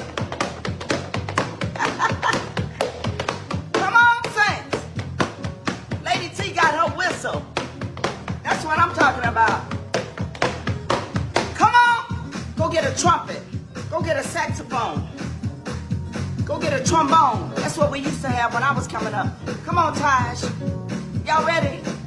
Come on. I'm giving people time to find their seat. Come on. Come on. Come on, everybody. Come on, Tracy. Come on, George. Come on. Come on. Come on. Y'all clap your hands. Y'all clap your hands.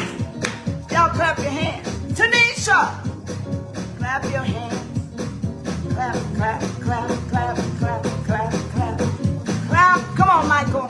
Are y'all tagging people? You gotta tag. You gotta share. Tracy got her box. Come on, Kiki. Where you been? Come on. Come on.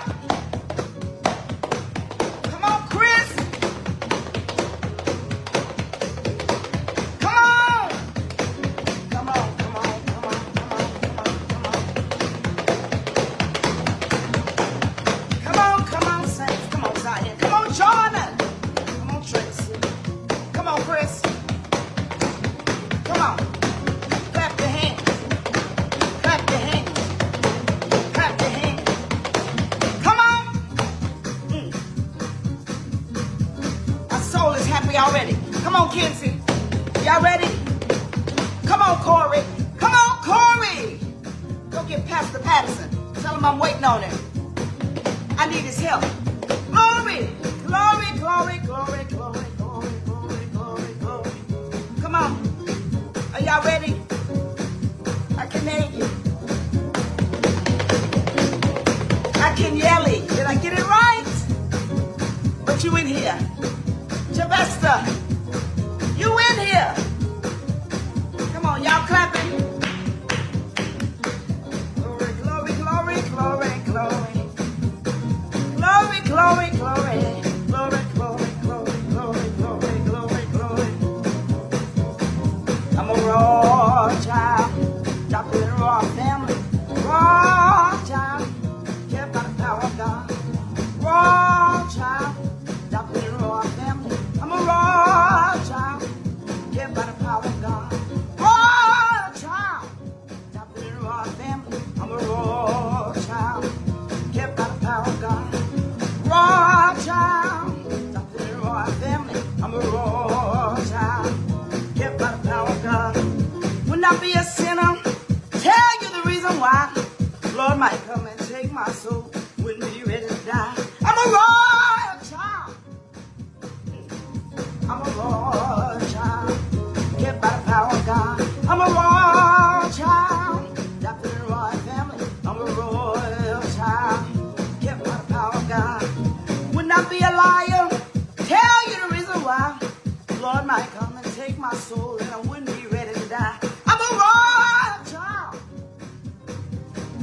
I'm a royal child. Kept by the power of God. I'm a royal child. Adopted in a royal family. I'm a royal child. Kept by the power of God. Kept by the power. Kept by the power. Kept by the power. Y'all sing it. Kept by the power. Kept by the power. Kept by the power. I'm kept by the power. Kept by the power. I'm kept by the power. Kept by the power. I'm kept by the power. Kept by the power. I'm kept by the power. Kept by the power. Kept by the power. Kept by the power. Y'all sing it. Kept by the power. Kept by the power. I'm a raw child. Adopted in a raw family. I'm a raw child. Kept by the power of God. I'm a raw child.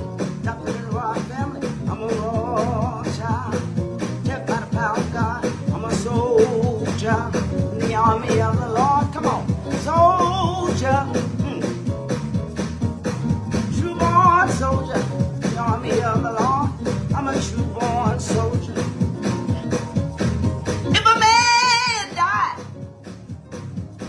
shall he live again? If a man died, shall he live again? You know what, Pastor D? I've been wounded in the army of the Lord. I've been wounded in the army. I've been wounded. Corey, I took some hits. I've been wounded in the army. You know what, Kiki? Got my war clothes on. I got my war clothes on. Ain't got no stilettos on. Got my war clothes on in the army of the Lord. I got my war clothes on in the army. Get up from there, sitting down. Get up from there, sitting down. Get up from there, sitting down. God can't use you sitting down. Get up from there, sitting down. Get up from there, sitting down. Get up from there. God can't use you sitting down. Get up from there. Get up from there, sitting down. Get up from there. God can't use you sitting down. Get up from there. Get up from there, sitting down. Get up from there. God can't use you sitting down. Sitting down. You've been sitting down. You've been sitting down. God can't use you sitting down. Get up from there. Get up from there. My callers. Get up from there. God can't use you sitting down. Get up, get up. Get up, get up. Sitting down. Get up, sitting down. God can't use you sitting down. Been down too long. Been down too long. Been down too long. God can't use you sitting down. Get up from there.